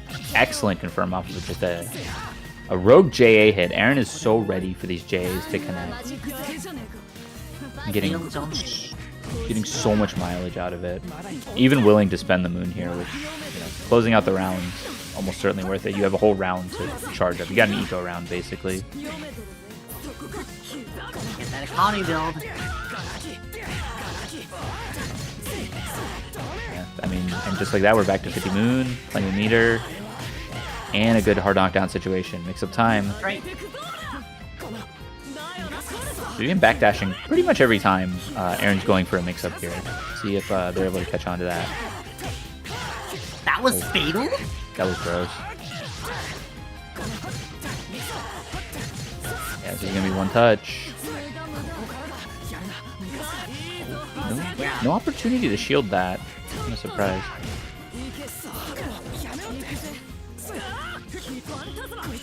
Peas, get out of there. Yeah, I like Erin just running out of there. Repositions. Takes the corner. Mix up. Oh, just 3BC. You have no moon. Don't really have a good metered option to cancel into. I'm getting out of here. 1-1 in this first of 3 race. Like a race, my god, it is so close in all these rounds. Absolutely. This is gonna... The endurance is going to be tested too, I think, versus both these characters. And I would argue maybe even more versus Shiki. You've got to have the endurance to withstand his attacks. You know, with Mario, sometimes you get mixed and you die, and it's like, okay, that's what happened. But Shiki has a lot of just staggered pressure, continued pressure, in the corner. It all kind of looks the same, and that can really wear you down on the defense. So I think it favors Vivian to try to win this more quickly. Yeah, Vivian... Mario as a character is like mentally draining to fight against someone. But Yeah. if you're playing Shiki, you just DPS. Right, yeah, exactly. Like you don't have to... It's not so much the mix-up that'll exhaust you against Mario, it's that long-range Nun play, which Erin is just really good at maneuvering around. So I think as the set goes long, Erin becomes more and more favored. There we go, staggered pressure. Heat's out. Shield Wars. That Over the Nun- Nun. I don't think that Nun was supposed to go that direction. I mean, it's... I don't know how much of it is Erin deliberately kind of steering the Nuns, making it so that they're going to whiff, or sometimes it's an unfortunate circumstance like that. This is really good for Vivian though. Plenty of block string pressure, 10 seconds left on the clock. Shield does come out in time. Around the Nun. Oh, Erin got a little bit too impatient. Keats with the 1 second left says, something's gotta give, and yeah, Vivian ready for it and just takes the slow play. Not afraid to lame it out if needed. Nice throw.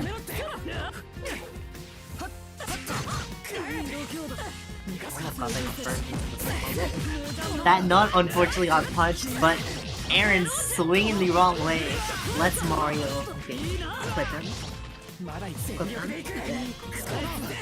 Yeah, wow, shield on the DP as well is going to be really good for Vivian here, and I mean, this could be a... Oh, the drop!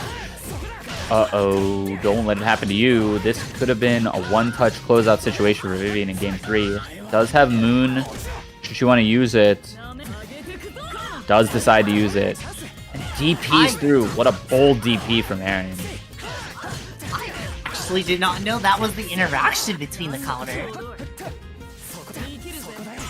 Blocking from Vivian. Oh no, gets clipped low.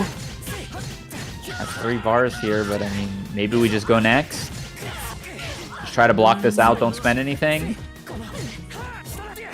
That is what she's gonna do. Out! Nice. DK Moon skill. Get me out of here. Block to build up enough Moon to get there. 2-1 Vivian advantage in winners finals right now. Only needs one more to get that guaranteed top 2. Erin's still sticking with that Shiki. They're very confident in this character. Oh yeah, and rightfully so.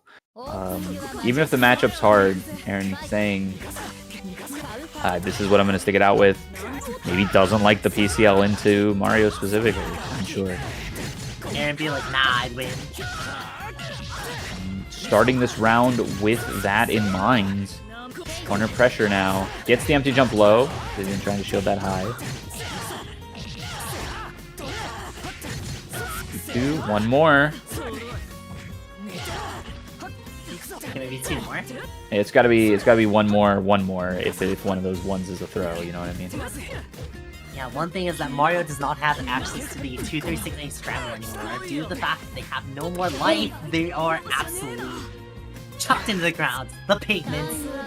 Vivian said, I push shield here, and this is what I'm sticking with. And she just held it, and come what may. You mentioned it earlier, sometimes you do want to hold it there because, you know, the obvious thing is, oh, they're going to let go of shield, so I'm going to swing. But, you know, Erin just ran up and through.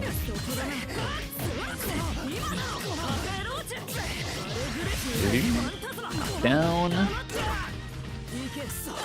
That corner back in the front knockdown. Shield. Nah. Beetle. Dead. Vivian says no. No more reversals here. I'm looking for those now. 1 round away. One round away. Or have a good game on our hands if Erin takes this one. But the charge punch nun gets clipped in the Erin. Yeah, Uppercut Nun doing a lot of work there, and this is a good knockdown. This is looking just like last round. Mix up time. Shield BC. Vivian ready to wait. Ooh. You mentioned that in game 1, it was 2-3-6 Nun into parry Nun, and it looks like that also answers shield BC on the Nun, keeping Vivian safe. And gets thrown. So it's not the worst thing in the world there. Blood Heat live. Erin playing this patient just get that health back. Nope, that was. Oh my god! I clenched. Yeah, that was like that was a reactable shield, but did not happen. We got out. We're alive. Blood Heat expired. No moon on either side. No meter on either side. It's just gonna try to charge, get something going here. A little bit of moon on the table. Erin could moon skill. Now moon drive. Vivian trying to control neutral with that. Oh my god, that confirm was so good. Yep. Erin always ready with these JA confirms. Love to see it.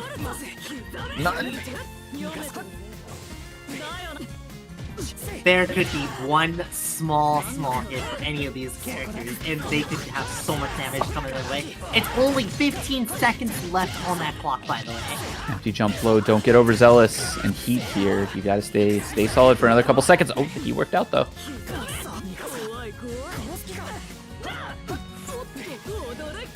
Yeah. Oh my gosh. Yep. There it is. Full confirm.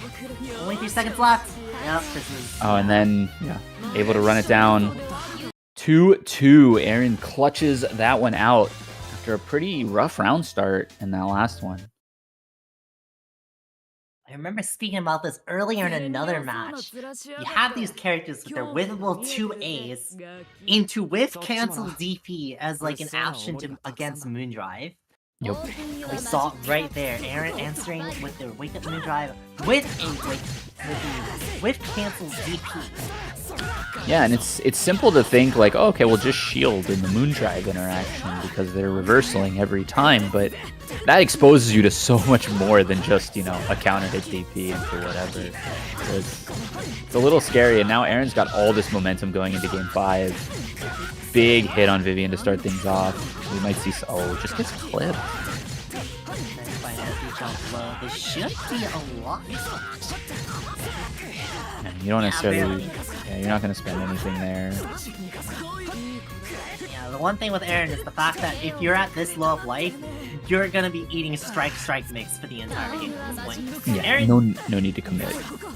They never do throw like round death sets. It's too obvious. Just keep locking them down. What are they gonna do? Match. They'll get trapped. Exactly. Oh wow! What a counter nun.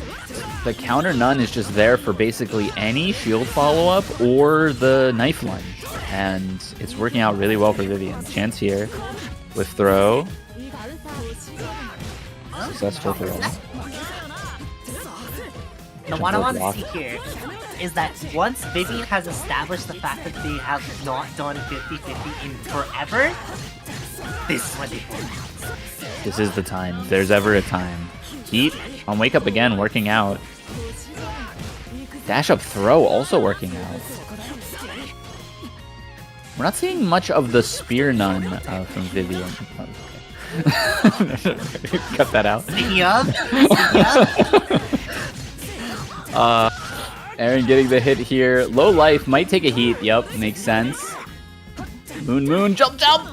They are so patient. Speaking of Spear Nut. This is pretty good. I mean, you spend, right? Like, Yeah, you have to here. spend here. Yeah.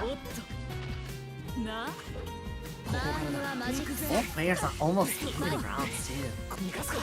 This is like as close as a set can get, and I'm here for it. Nice JA. Every time it connects, Erin's confirming into damage and knockdown, damage and resource. Oh, Throw. beautiful throws. It's finally time to bust out those throws. JA again? Oh no, wait, forward is that dead? tech of death. I think so. Unfortunately, no. Left, right though. No meter, well, only meter, but yeah, let's say. No moon drive to back it up, only meter, main key. Erin was ready for it with the moon drive OS. Yeah, just we saw Vivian get caught a couple times by that forward tech, and I imagine how Erin's doing it is going to auto-correct the direction where you'll just get a meaty 5C if they don't forward tech, but you're punishing if they forward tech.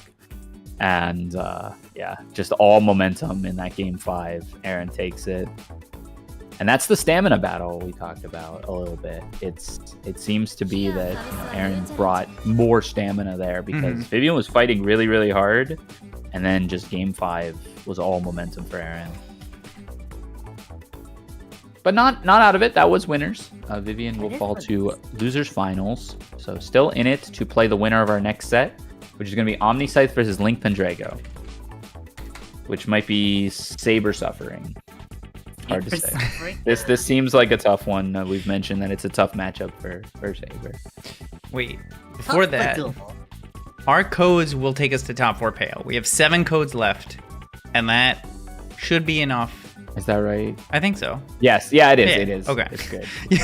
Maybe second guess. I was like, no. Thumbs up. Claim the codes. Yeah, 7 codes left. Pretty easy to get through these last few. If you haven't claimed a code, that means you probably also haven't done the Pizza Hut and Matcherino Visit Link sponsor quests. So really, that's a couple more dollars above the 150 that we can easily get to. All right. Need top 4 to get a piece of that pot. True. Right? And that means yeah, actually, both of these gamers will get paid out. Yep. If we get those last few codes in, everyone's in the money who is still left in the tournament, assuming we get those last couple codes in. So appreciate all of you for not only watching, but also claiming the codes and supporting Melty Blood. We got 1, 2, 3, 3-ish sets left. So night is almost done. And yeah, should be a good one. We got OmniSScythe versus Link Pendrago coming up. Oh, there's a $2 donation as well. So it looks like somebody just said, Oh, nice. I don't got time to wait. I don't for 6 trust you codes." guys for the codes. Who doesn't You don't trust? codes? Reaper does not trust anyone. 6 codes done. Reaper's like, I know this song and dance. Yeah, You're gonna at everyone in the at Discord everyone. again. It's the $2 fine to avoid the member. Please help me claim codes. Please don't ping like 3,000 people. Oh man. Yeah, that's good. All right. Well, you know what they say, you reap what you sow, and what we're sowing is the top 4 payout. Could not have said it better myself. Where is OmniSScythe? OmniSScythe better not be on Rising. I gotta check. At everyone, check where is Vanilla OmniSScythe? gaming. It's entirely possible that OmniSScythe is... Omni is notorious for multitasking while in brackets. Oh, hey, there we go. Playing Grand Blue with his bod gameplay. It's entirely possible. I have seen Omni literally chat while getting comboed in this tournament. I mean, to be fair, there's not a better time to comment in chat. That's true. Good. Like sometimes I'll summon a Thuma when I'm getting comboed. Or deliberately go into an archetype just to summon a Thuma. I think Pendrago has had to fight quite a few PCLs tonight, I believe. See if this will be the last. Gets the throw bait. Starting early with that. Chatting while getting comboed. Legend, absolute legend.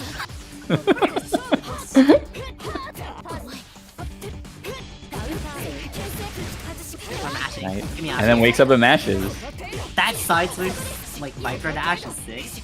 By the way, It's the knockdown. Overhead. Pressure time.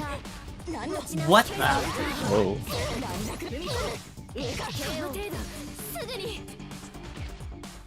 He's going with the incredibly violent option.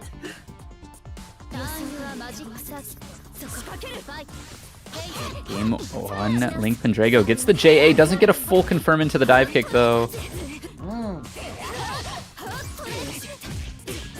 OmniSScythe will confirm this though. OmniSScythe probably knows this matchup, but they mashed on like incredible dive kick plus frames. So we'll see. Yeah, we'll see if that was a I know you know or if that was a I don't know kind of situation. Safe jump.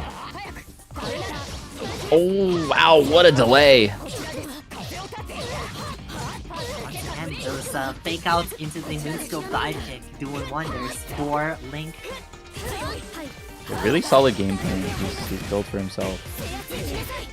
Not only in this matchup, but just, you know, with this character in general. Now, plenty of resource here to just say, kind of do whatever. Oh, that stinks.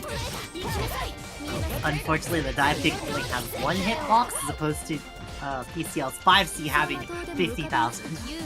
Yeah, it's just a numbers game at that point, and the clash is not enough to get Link Pendrago out of there. Did have Moon and EX to maybe cancel it into, but I'm also with just saving resource for round 3. Yeah, the thing is, even if you spend Moondrive here as well, they could have also spent Moondrive back. Right. Yeah, Omni's holding on to that Moondrive like it's the most important resource in the match, because frankly it is right now, because as soon as Link Moondrives, you're going to see the Moondrive back. Clips? Alright. Shoutouts to Hoover for the vacuum on that DP, because that was wild. Okay, Link must have pressed a button there or something, because there's no way that would have clipped from that distance.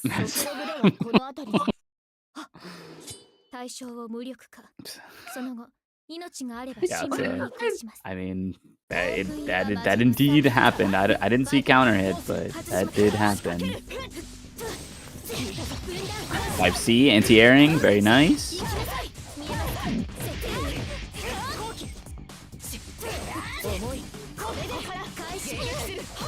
Nice, delay A. Seeing the BC from before.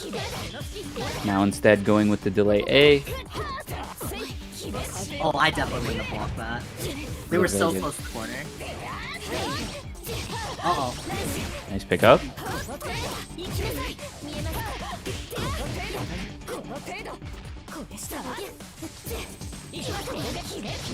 I see trying to do a lot of heavy lifting here for OmniSScythe. Going the wrong direction that time. Link has a chance here. So.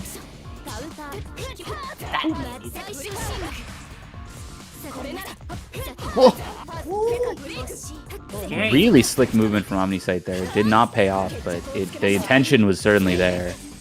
Uh-oh. 5 sees you. Link's shooting some incredible violence options right now. OmniSScythe no need to finish this up, but gets immediate use out. Unblocked. Ooh. Not unblocked. Plus up the drillion there. Really? Do it again? He drives here. 2A, wow. Good enough. Saw Link falling, figured active frames wouldn't be there. 2A clips the landing.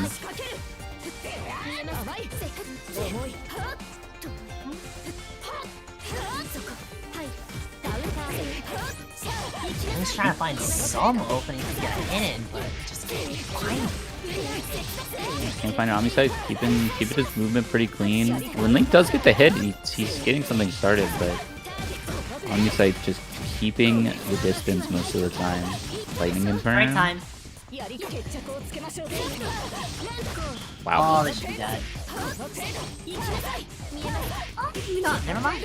No, I don't think so, but I mean it's effectively dead. You got to run this all the way back, kind of reverse perfect with no moon. It's gonna be really hard.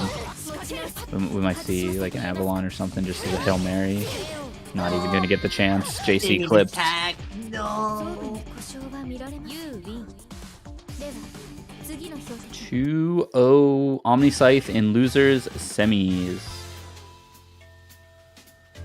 Gets us to our top 3.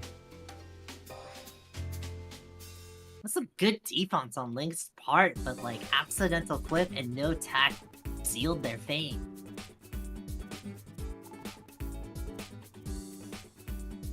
I see there the great combo counter. Was an opportunity for them to attack. Oh, I just realized Vivian is in potentially PCL, like prison. Yes, PCL very prison. possibly.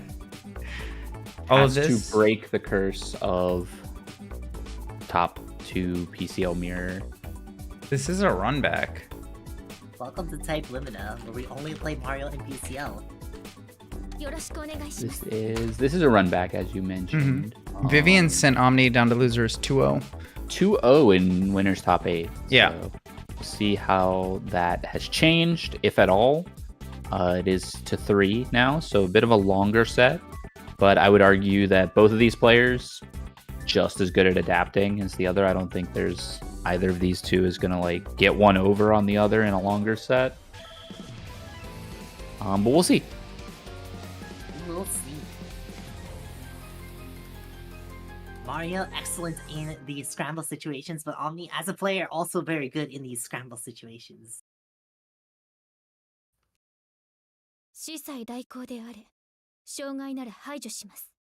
Yeah. Vivian liked to go for the lockdown mix. So.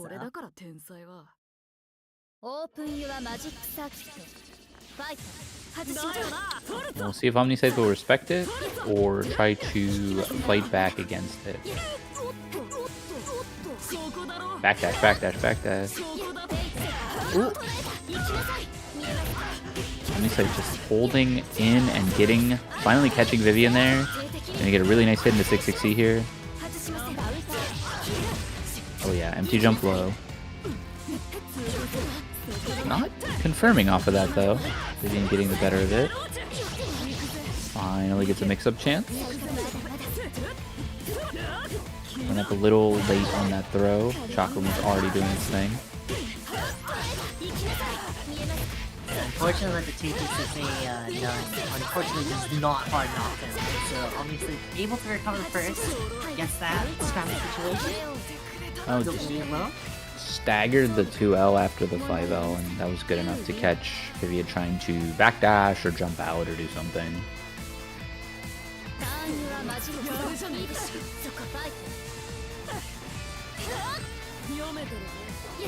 Run up very nice.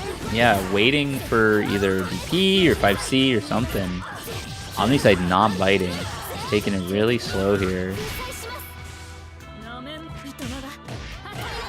Right throw engaged. One more interaction left on Vivian's part though. Left right time. Big hit left way? right. Backdash. Dash OS or something there. Oh no! And one waited, wound up a punch, and launched OmniSScythe off of that. Gets the heat off of this combo too. And catches the BC follow-up, but no confirm. That's tragic. And unfortunately, Vivian out of Moon Drive, out of meter. What are we doing against this mix? Wow. OmniSScythe following up with the lightning, where you may not often see that. Catching Vivian trying to slide out with the 2B. Hey, don't you usually see lightning as an ender? You usually see anything, literally everything else. Yeah, OmniSScythe maybe just using that as a bit of a surprise factor at the end of the round, because it can be held a little bit too, so it kind of comes out at an odd timing. Like the string is over most of the time there. But again, first hit OmniSScythe here. Looking really confident. Just riding this momentum. And we might see that. We might see that continue. Initial time. Air reset. John catches up with John. Just kind of feels like OmniSScythe has a read on Vivian's like mash or movement timing, like when she wants to get out. Okay, this is her chance. Fine, 5A mash though. AU. Yeah. The best, one of the best 5As to anti-air with. Yeah, that angle is meant. That is an upward angle. Which I think is funny because I think Mario is also one of those characters with one of the best anti-air 5As. Darker Vivian here gonna be pretty good going into the corner, lockdown. Oh no, going for the parry again, and OmniSScythe has just been chilling on defense pretty much every time, and Vivian's looking for DP, looking for heat, moon mash, and OmniSScythe really just waiting until it's absolutely necessary to do some action. Yeah, looking like they're not getting caught in these scramble situations because we saw the first time they fought against each other, they were getting caught by a lot of the skill months. Yep. Whereas this time, we're not seeing any of them getting clipped. Instead, we're seeing a lot of Spider-Man. Yeah, a lot of because OmniSScythe using jumps and such to kind of delay engaging on Vivian's wake up sometimes. And yeah, so you're seeing a lot of the web catching more so than the nuns themselves. So we'll see if Vivian can pivot the strategy to maybe rely on that a little bit more. Or maybe even just like kind of run out a little bit more often. Knockdown. Yes. Whoa, that was scary.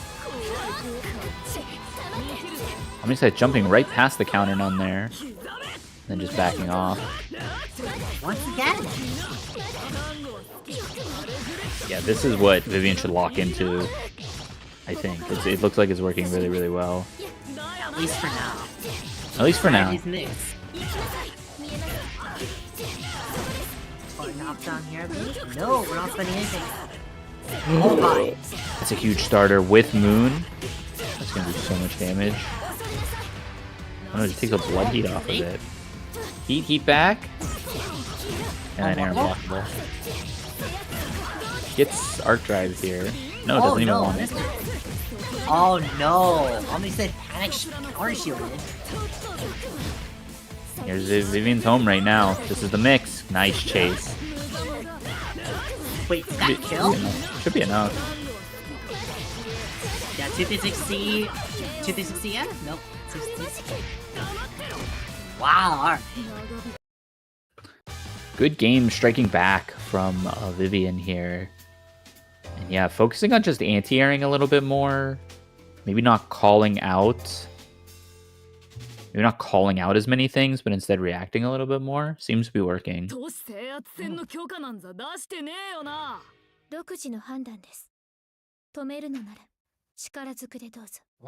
so far though. These are incredibly close games with a lot of adaptations. So quick too. Yep, both players adapting back and forth is always a pleasure to watch. And that was a really good interaction from Vivian there. Taking the counter nun out again once OmniSScythe has engaged rather than preemptively, and that worked out really, really well. That was a sick combo. Oh no, dropped. I shouldn't have said anything. It doesn't matter, we drop into drop. Yeah, drop tumals double damage actually. You get 2 combos. Trying to chase with a 2B. OmniSScythe out of it though. Corner time. Again? Do it again. We just run out. Oh no. Oh, that was missed input. Everyone's everywhere, all over the screen. Oh my gosh. They're trying to at least get some footing going on, but the movement is just what? I've never seen 5C lose a class situation. Wow. Vivian turning the corner here, taking 3 rounds in a row? At least 2 rounds in a row. At least. Yeah. Flattened in with them, Heelys. Getting that flash to 5C turn. Hard knocked out. Corner time. Oh, delay B. Any earlier, that might have been a counter. Speaking of counter. Oh no. Almost got the pick up off of all that, but unfortunately it will be OmniSScythe who gets the damage here. Wow! Punish? Situational awareness. Oh, go ahead. I don't care what any Mario player has to say about this matchup anymore. With that situation, there's no way this matchup is bad. Yeah, I was just gonna say his situational awareness, or her situational awareness, excuse me, is second to none. Oh no, but OmniSScythe killed her while I was making a joke. Tragic. It's tragic. It's fine though. Vivian starts out with almost 2 bars and a full gauge of move to start off with. OmniSScythe with this incredibly violent strategy of double jump, shield, air dash, and left to right time. Which way is she gonna block? Shield. Oh. Nice, and gets the counter hit that time off the B follow up. I believe with that amount of moon, I think the B follow-up fail counter is guaranteed. Parry none on the overhead. This is big. Sent one. Left right time? Nope. No, didn't quite get on the other side, it looked like. Oh, drops! Oh no. Drops in a frame trap. One guess! No committal to anything. Trade. Frames. Non-harassment. Shield. Lightning. No oh no! Wait. Wow. Yeah. Actually wild here. That lightning with the Spear Nun is like almost verbatim what happened in their winner's top 8 set. But this time OmniSScythe actually got the better of the situation. The Nun missed, and OmniSScythe actually got the better of the situation and took that game. I think after shielding that lightning, Vivian could have shield B to fatal counter into a confirm, but I'm not sure. Yeah, looking like chat is agreeing with you there.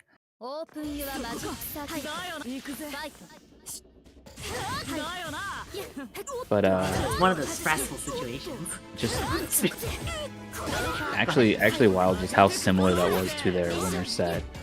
A lot of moon spent from now both players here spending a lot of moon. OmniSScythe really riding the momentum here.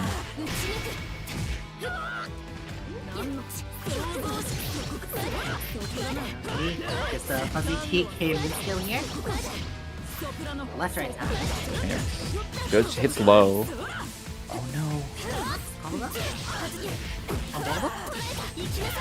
And that might actually be a testament to, you mentioned it, Vivian doesn't go for those left rights as often as some other Mario players do. The confirms we're seeing her get after them are not as good as they can be. And I'm sure she has them, but it's just a situational comfort kind of thing, it seems like. It's nice having those safe melee options to keep up your offense, but sometimes you do have to mix it up to give your opponent reasons to like shield or panic, throw attack on wake up. DP getting out here. Okay, time. Plenty to give, says OmniSScythe. Oh, and throws the moon drive. That's really big for OmniSScythe. Looking for a backdash there, almost certainly. Does not bite. I think does not bite.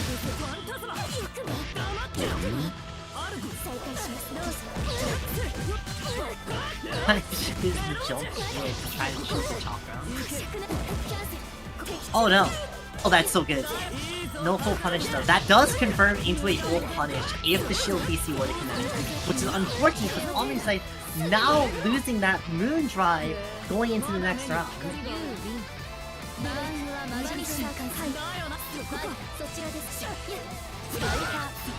Ooh. Well, shield A is going to be a big damage combo for OmniSScythe here. Bro. Oh wow, that almost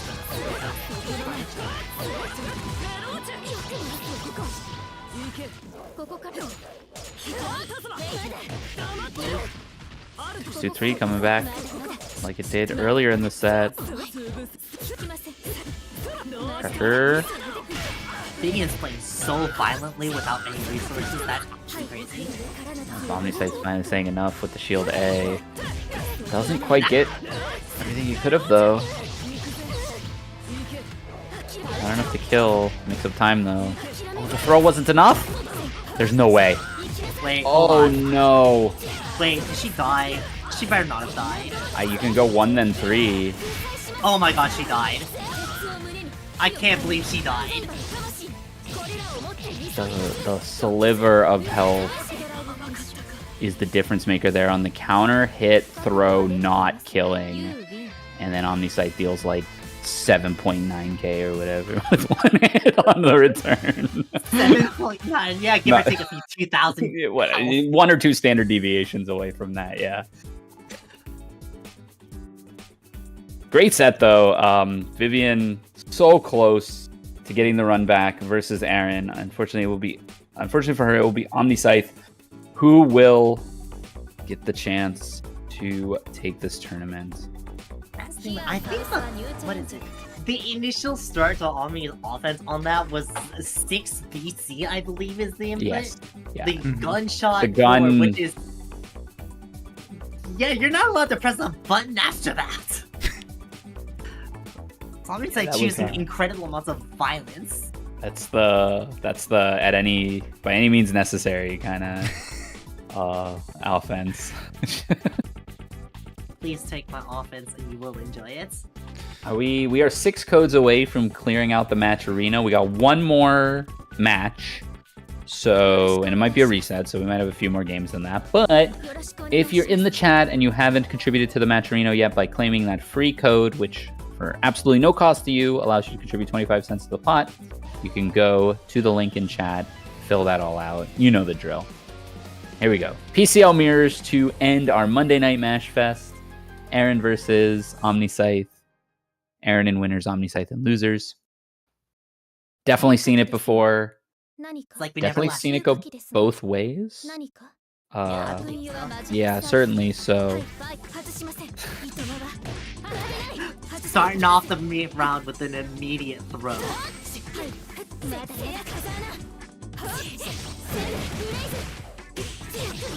Okay. OmniSScythe getting first blood, dropping the combo though.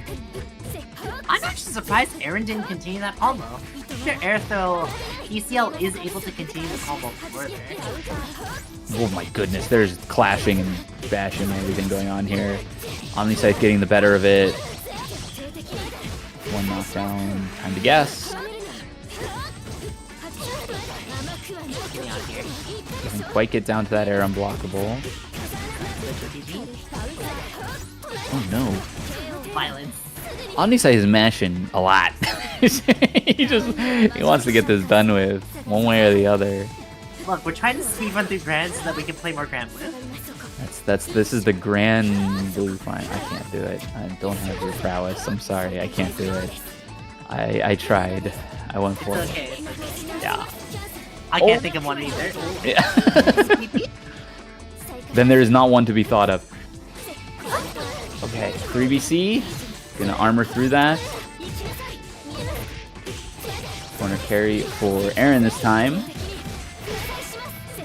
Oh my god, 14 damage, save shot. Your violence, met with medium. Another knockdown. Wow. Waits the shield out in 5Cs. Good enough. Calls out the jump out. I think at that distance, PCL gunshot doesn't catch doesn't catch jump out as well as 5C would. Could be wrong though, I'm not PCL here. Run at it. Oh, 5C. Draws a line in the sand to stop approaching. Stop the day for the church. Hard knockdown for 1 bar. Makes up time. Shield OS's.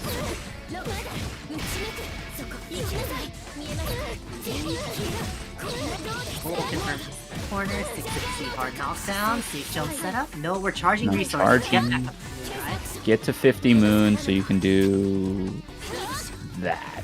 But it would, if it worked, it would have been great. Going to the corner. Ooh, nice shield in the gap from OmniSScythe there.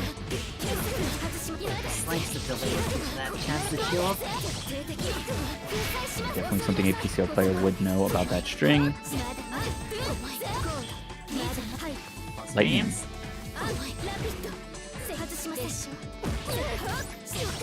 And getting the 2L after all that scramble. Dropping the combo though, turning it into a reset.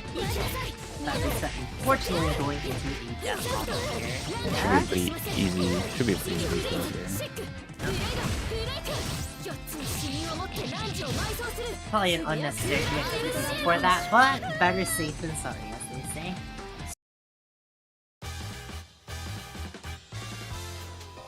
Okay, so 1-0 Erin. Erin taking the first of potentially 10 games between these two players in this grand final. I think 10 games of PCL mirrors is actually going to be possible. You guys have been here for a long time. 660 knockdown to the corner, extending a little bit more. OmniSScythe churning.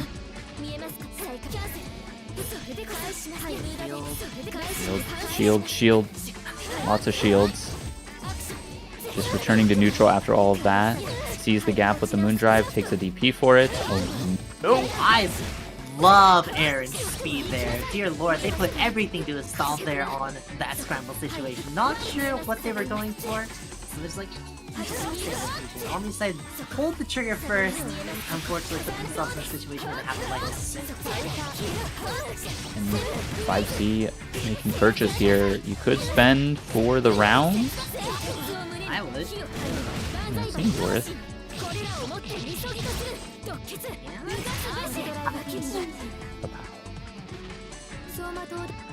Erin moving fast through this grand finals. So far, we'll see how OmniSScythe adapts, because I really think, I mean, it's a mirror match, of course, so it's hard to talk about position and all that, because all positions are fairly even. But it seems like Erin's just getting the better of the 5Cs, as simple as that sounds. Like, where do you want to jump and where do you want to just, like, run? Erin just managing the space better is what it feels like. And then 2A moon drive. Classic. Very fast round. Pretty typical PCL 3-touch there. 2-0. One thing reading about like PCL offense is that what do they want to cover when they're trying to wall you up? If they're trying to cover your ground space, it's usually like a 5C or a 2C. 2C reaching super far, but very susceptible to ice. Yep. Whereas the air is a lot more like JC and more like 5C, also covering certain aspects of air approaches. Yeah, it's just, I mean, Erin just playing the neutral a lot harder, it seems like. Finally, OmniSScythe getting in, but looking for a shield there. Perhaps expecting DP from Erin. A lot of times in that situation with like a rogue hit, especially one off a JC, the other has been DPing as the other one lands. We did not see that. OmniSScythe getting the overhead there. Alright, left, right time. Which way?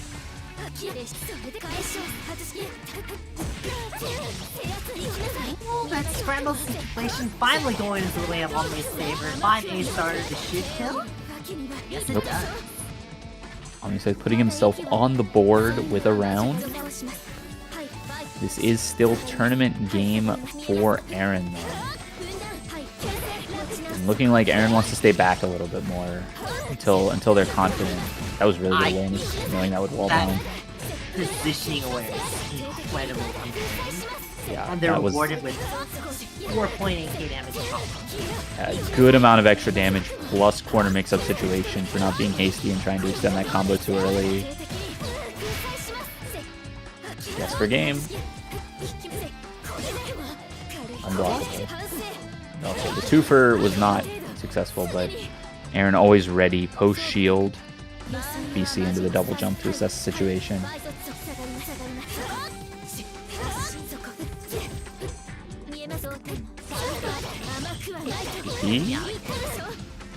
We are out. Mix up time. Ooh, 5A anti-air.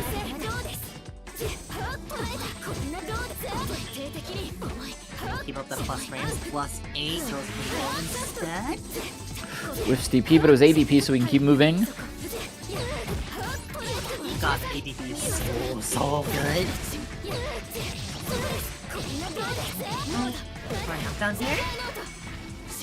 Safe jump. Ooh, 5C anti-air. Nowhere to run from there. OmniSScythe on a one-touch situation now with Moon to back it up. Very good situation to be in. Right, oh, Heat OS whipping. Oh. Frames. Just spending that entire blood heat, dealing a bunch of chip damage and healing back up. Which is good, because now they won't die from this combo. I'm actually surprised OmniSScythe have the awareness to actually get the kill right too. Not dead yet, you're very close. Okay, shield. 2C back. Has a chance to get a heat here, but it won't be a safe one. It'll be kind of awkward. But they want to charge up here a little bit. No safe jump set up. Gets clipped. OTG. Only had 10 seconds there, so Erin needed something to stall out the timer just a little bit and help feel back. Yeah, OmniSScythe using the Moon there to go through the JC and then 2B. OmniSScythe now on the board proper, 2-1 in the first set of Grand Finals of potentially 2 sets. It's a long grind ahead of him though. Yeah, this is, I mean, again, stamina is going to come into play at some point here. And I think Erin is one of the best in the business at the stamina game. Oh yeah, with their legendary loses run in Combo Breaker, I think their stamina cannot be overstated. Yeah, agreed. Alright, OmniSScythe on offense here. Erin runs out, very nice. Throw. Staying patient. Oh, run under 5C is gonna make purchase. Creating a guess or die situation for OmniSScythe here. Has Moon to weather it though. We see that with 5B frame kill into a frame safe jump setup. Chases, doesn't get a counter hit though. Okay. Clash into 660 to just get out of there. Don't want to deal with that, just shoot you with the face. Run out of that situation, did Erin. Yeah, OmniSScythe getting a grab to start this last round, potential last round of the tournament. Tournament point for Erin. Lightning combo. Not gonna get a hard knockdown here. What will they turn it into?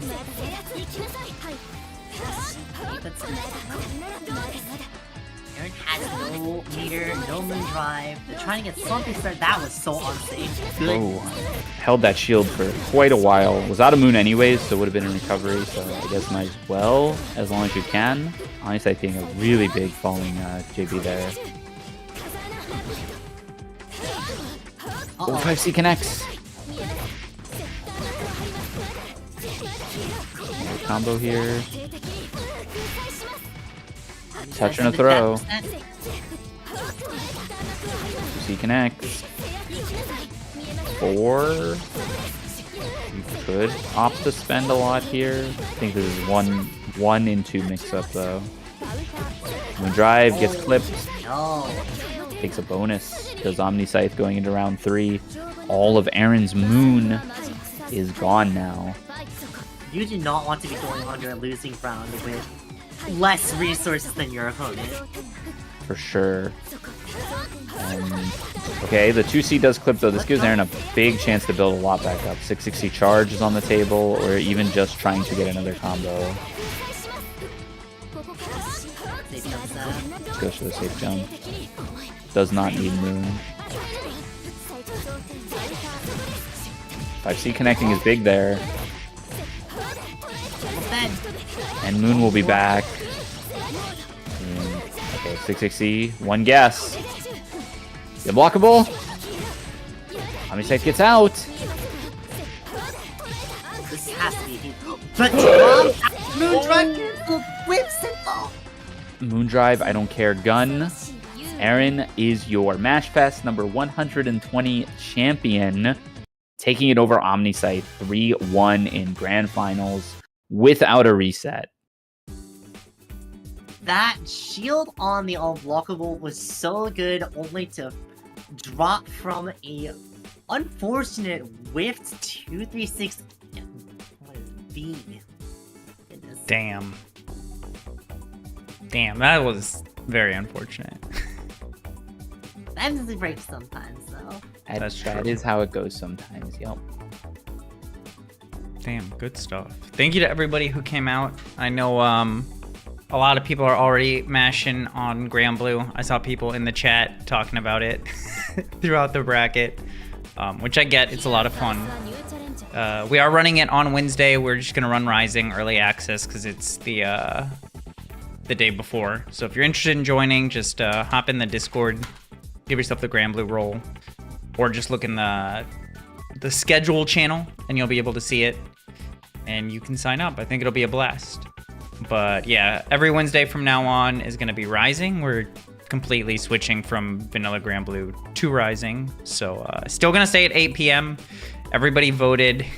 I wanted to move it up an hour, but I lost to literally like 90% of the regular attendees who still wanted 8 p.m. So we've got that coming up. We have Uni 5 p.m. on Sunday. And then we have our next offline in January because we already ran the December one. That is January 20th. We're going to have DNF, Rising, Strive, Uni, and SF6. So 5 games there.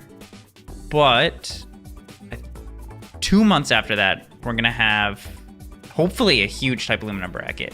So we're running crossover arc again with Lunar Phase. We're going to have 5 main games. We're going to have both Melties, so Current Code and Lumina. We're going to have Rising, Strive, and Uni 2. Those are going to be our 5 main games. Each one of those games is getting a minimum $1,000 pot bonus. And then we have 3 side games confirmed right now. We have Exerd, we have Plus R, and we have KOF 15. So if you play any of those games, please come out. Ryer's been can attest. It's a lot of fun. Oh yeah, yeah. My favorite event of the year, probably crossover arc. Yeah, it's 3 days in New York. So if you're in the tri-state area, please consider coming out. It's it really is just a ton of fun. I have a blast. I think it's probably if you're a French bread fan and you're on you're in the Northeast, I think you should definitely try and come out because the bracket last year especially was stacked, and I think it's going to be just as big, if not bigger, this year. But those are my spiels. I just kind of interjected. I'm going to turn it over to Ryer and Akimi to shout out anything they want to shout out. Would you like to go first? I don't really have any shout outs, so I'll let you go on ahead. Okay. I'm just going to shout out my stream. It's Ryer VT on Twitch. I stream pretty frequently. I'm going to be streaming a lot when Under Night 2 comes out, as well as Grand Blue Rising. I'll be streaming. In the meantime, I just stream kind of whatever I feel like until fighting games I want to play are out. So yeah, consider dropping a follow over there. And yeah, I think that's all I want to shout out. Oh yeah, speaking of that then, my stream also. Speaking of which though, I do stream Melty Monday morning every time. Well, actually today I was dying from work yesterday, so I didn't stream today. Next week though, next week. Yep. And what's the @ for your Twitch stream, so they know? The @ So is most just of them probably already know. AkiFTC. It's like my Twitter handle, except without the underscore. Awesome. Cool. Well, I'm gonna send Okay. everybody over to Rowlet. She Rowlet streaming. Yeah, she helps us a ton with Granblue stuff, and she's streaming Siegfried and Rising. If you like Siegfried, you like Percival, you should definitely give her a follow. She is the person you can hear in every single Granblue VOD at the majors that's just screaming. Like, I'm dead serious. It doesn't matter what major you watch, you can hear her screaming at the top of her lungs.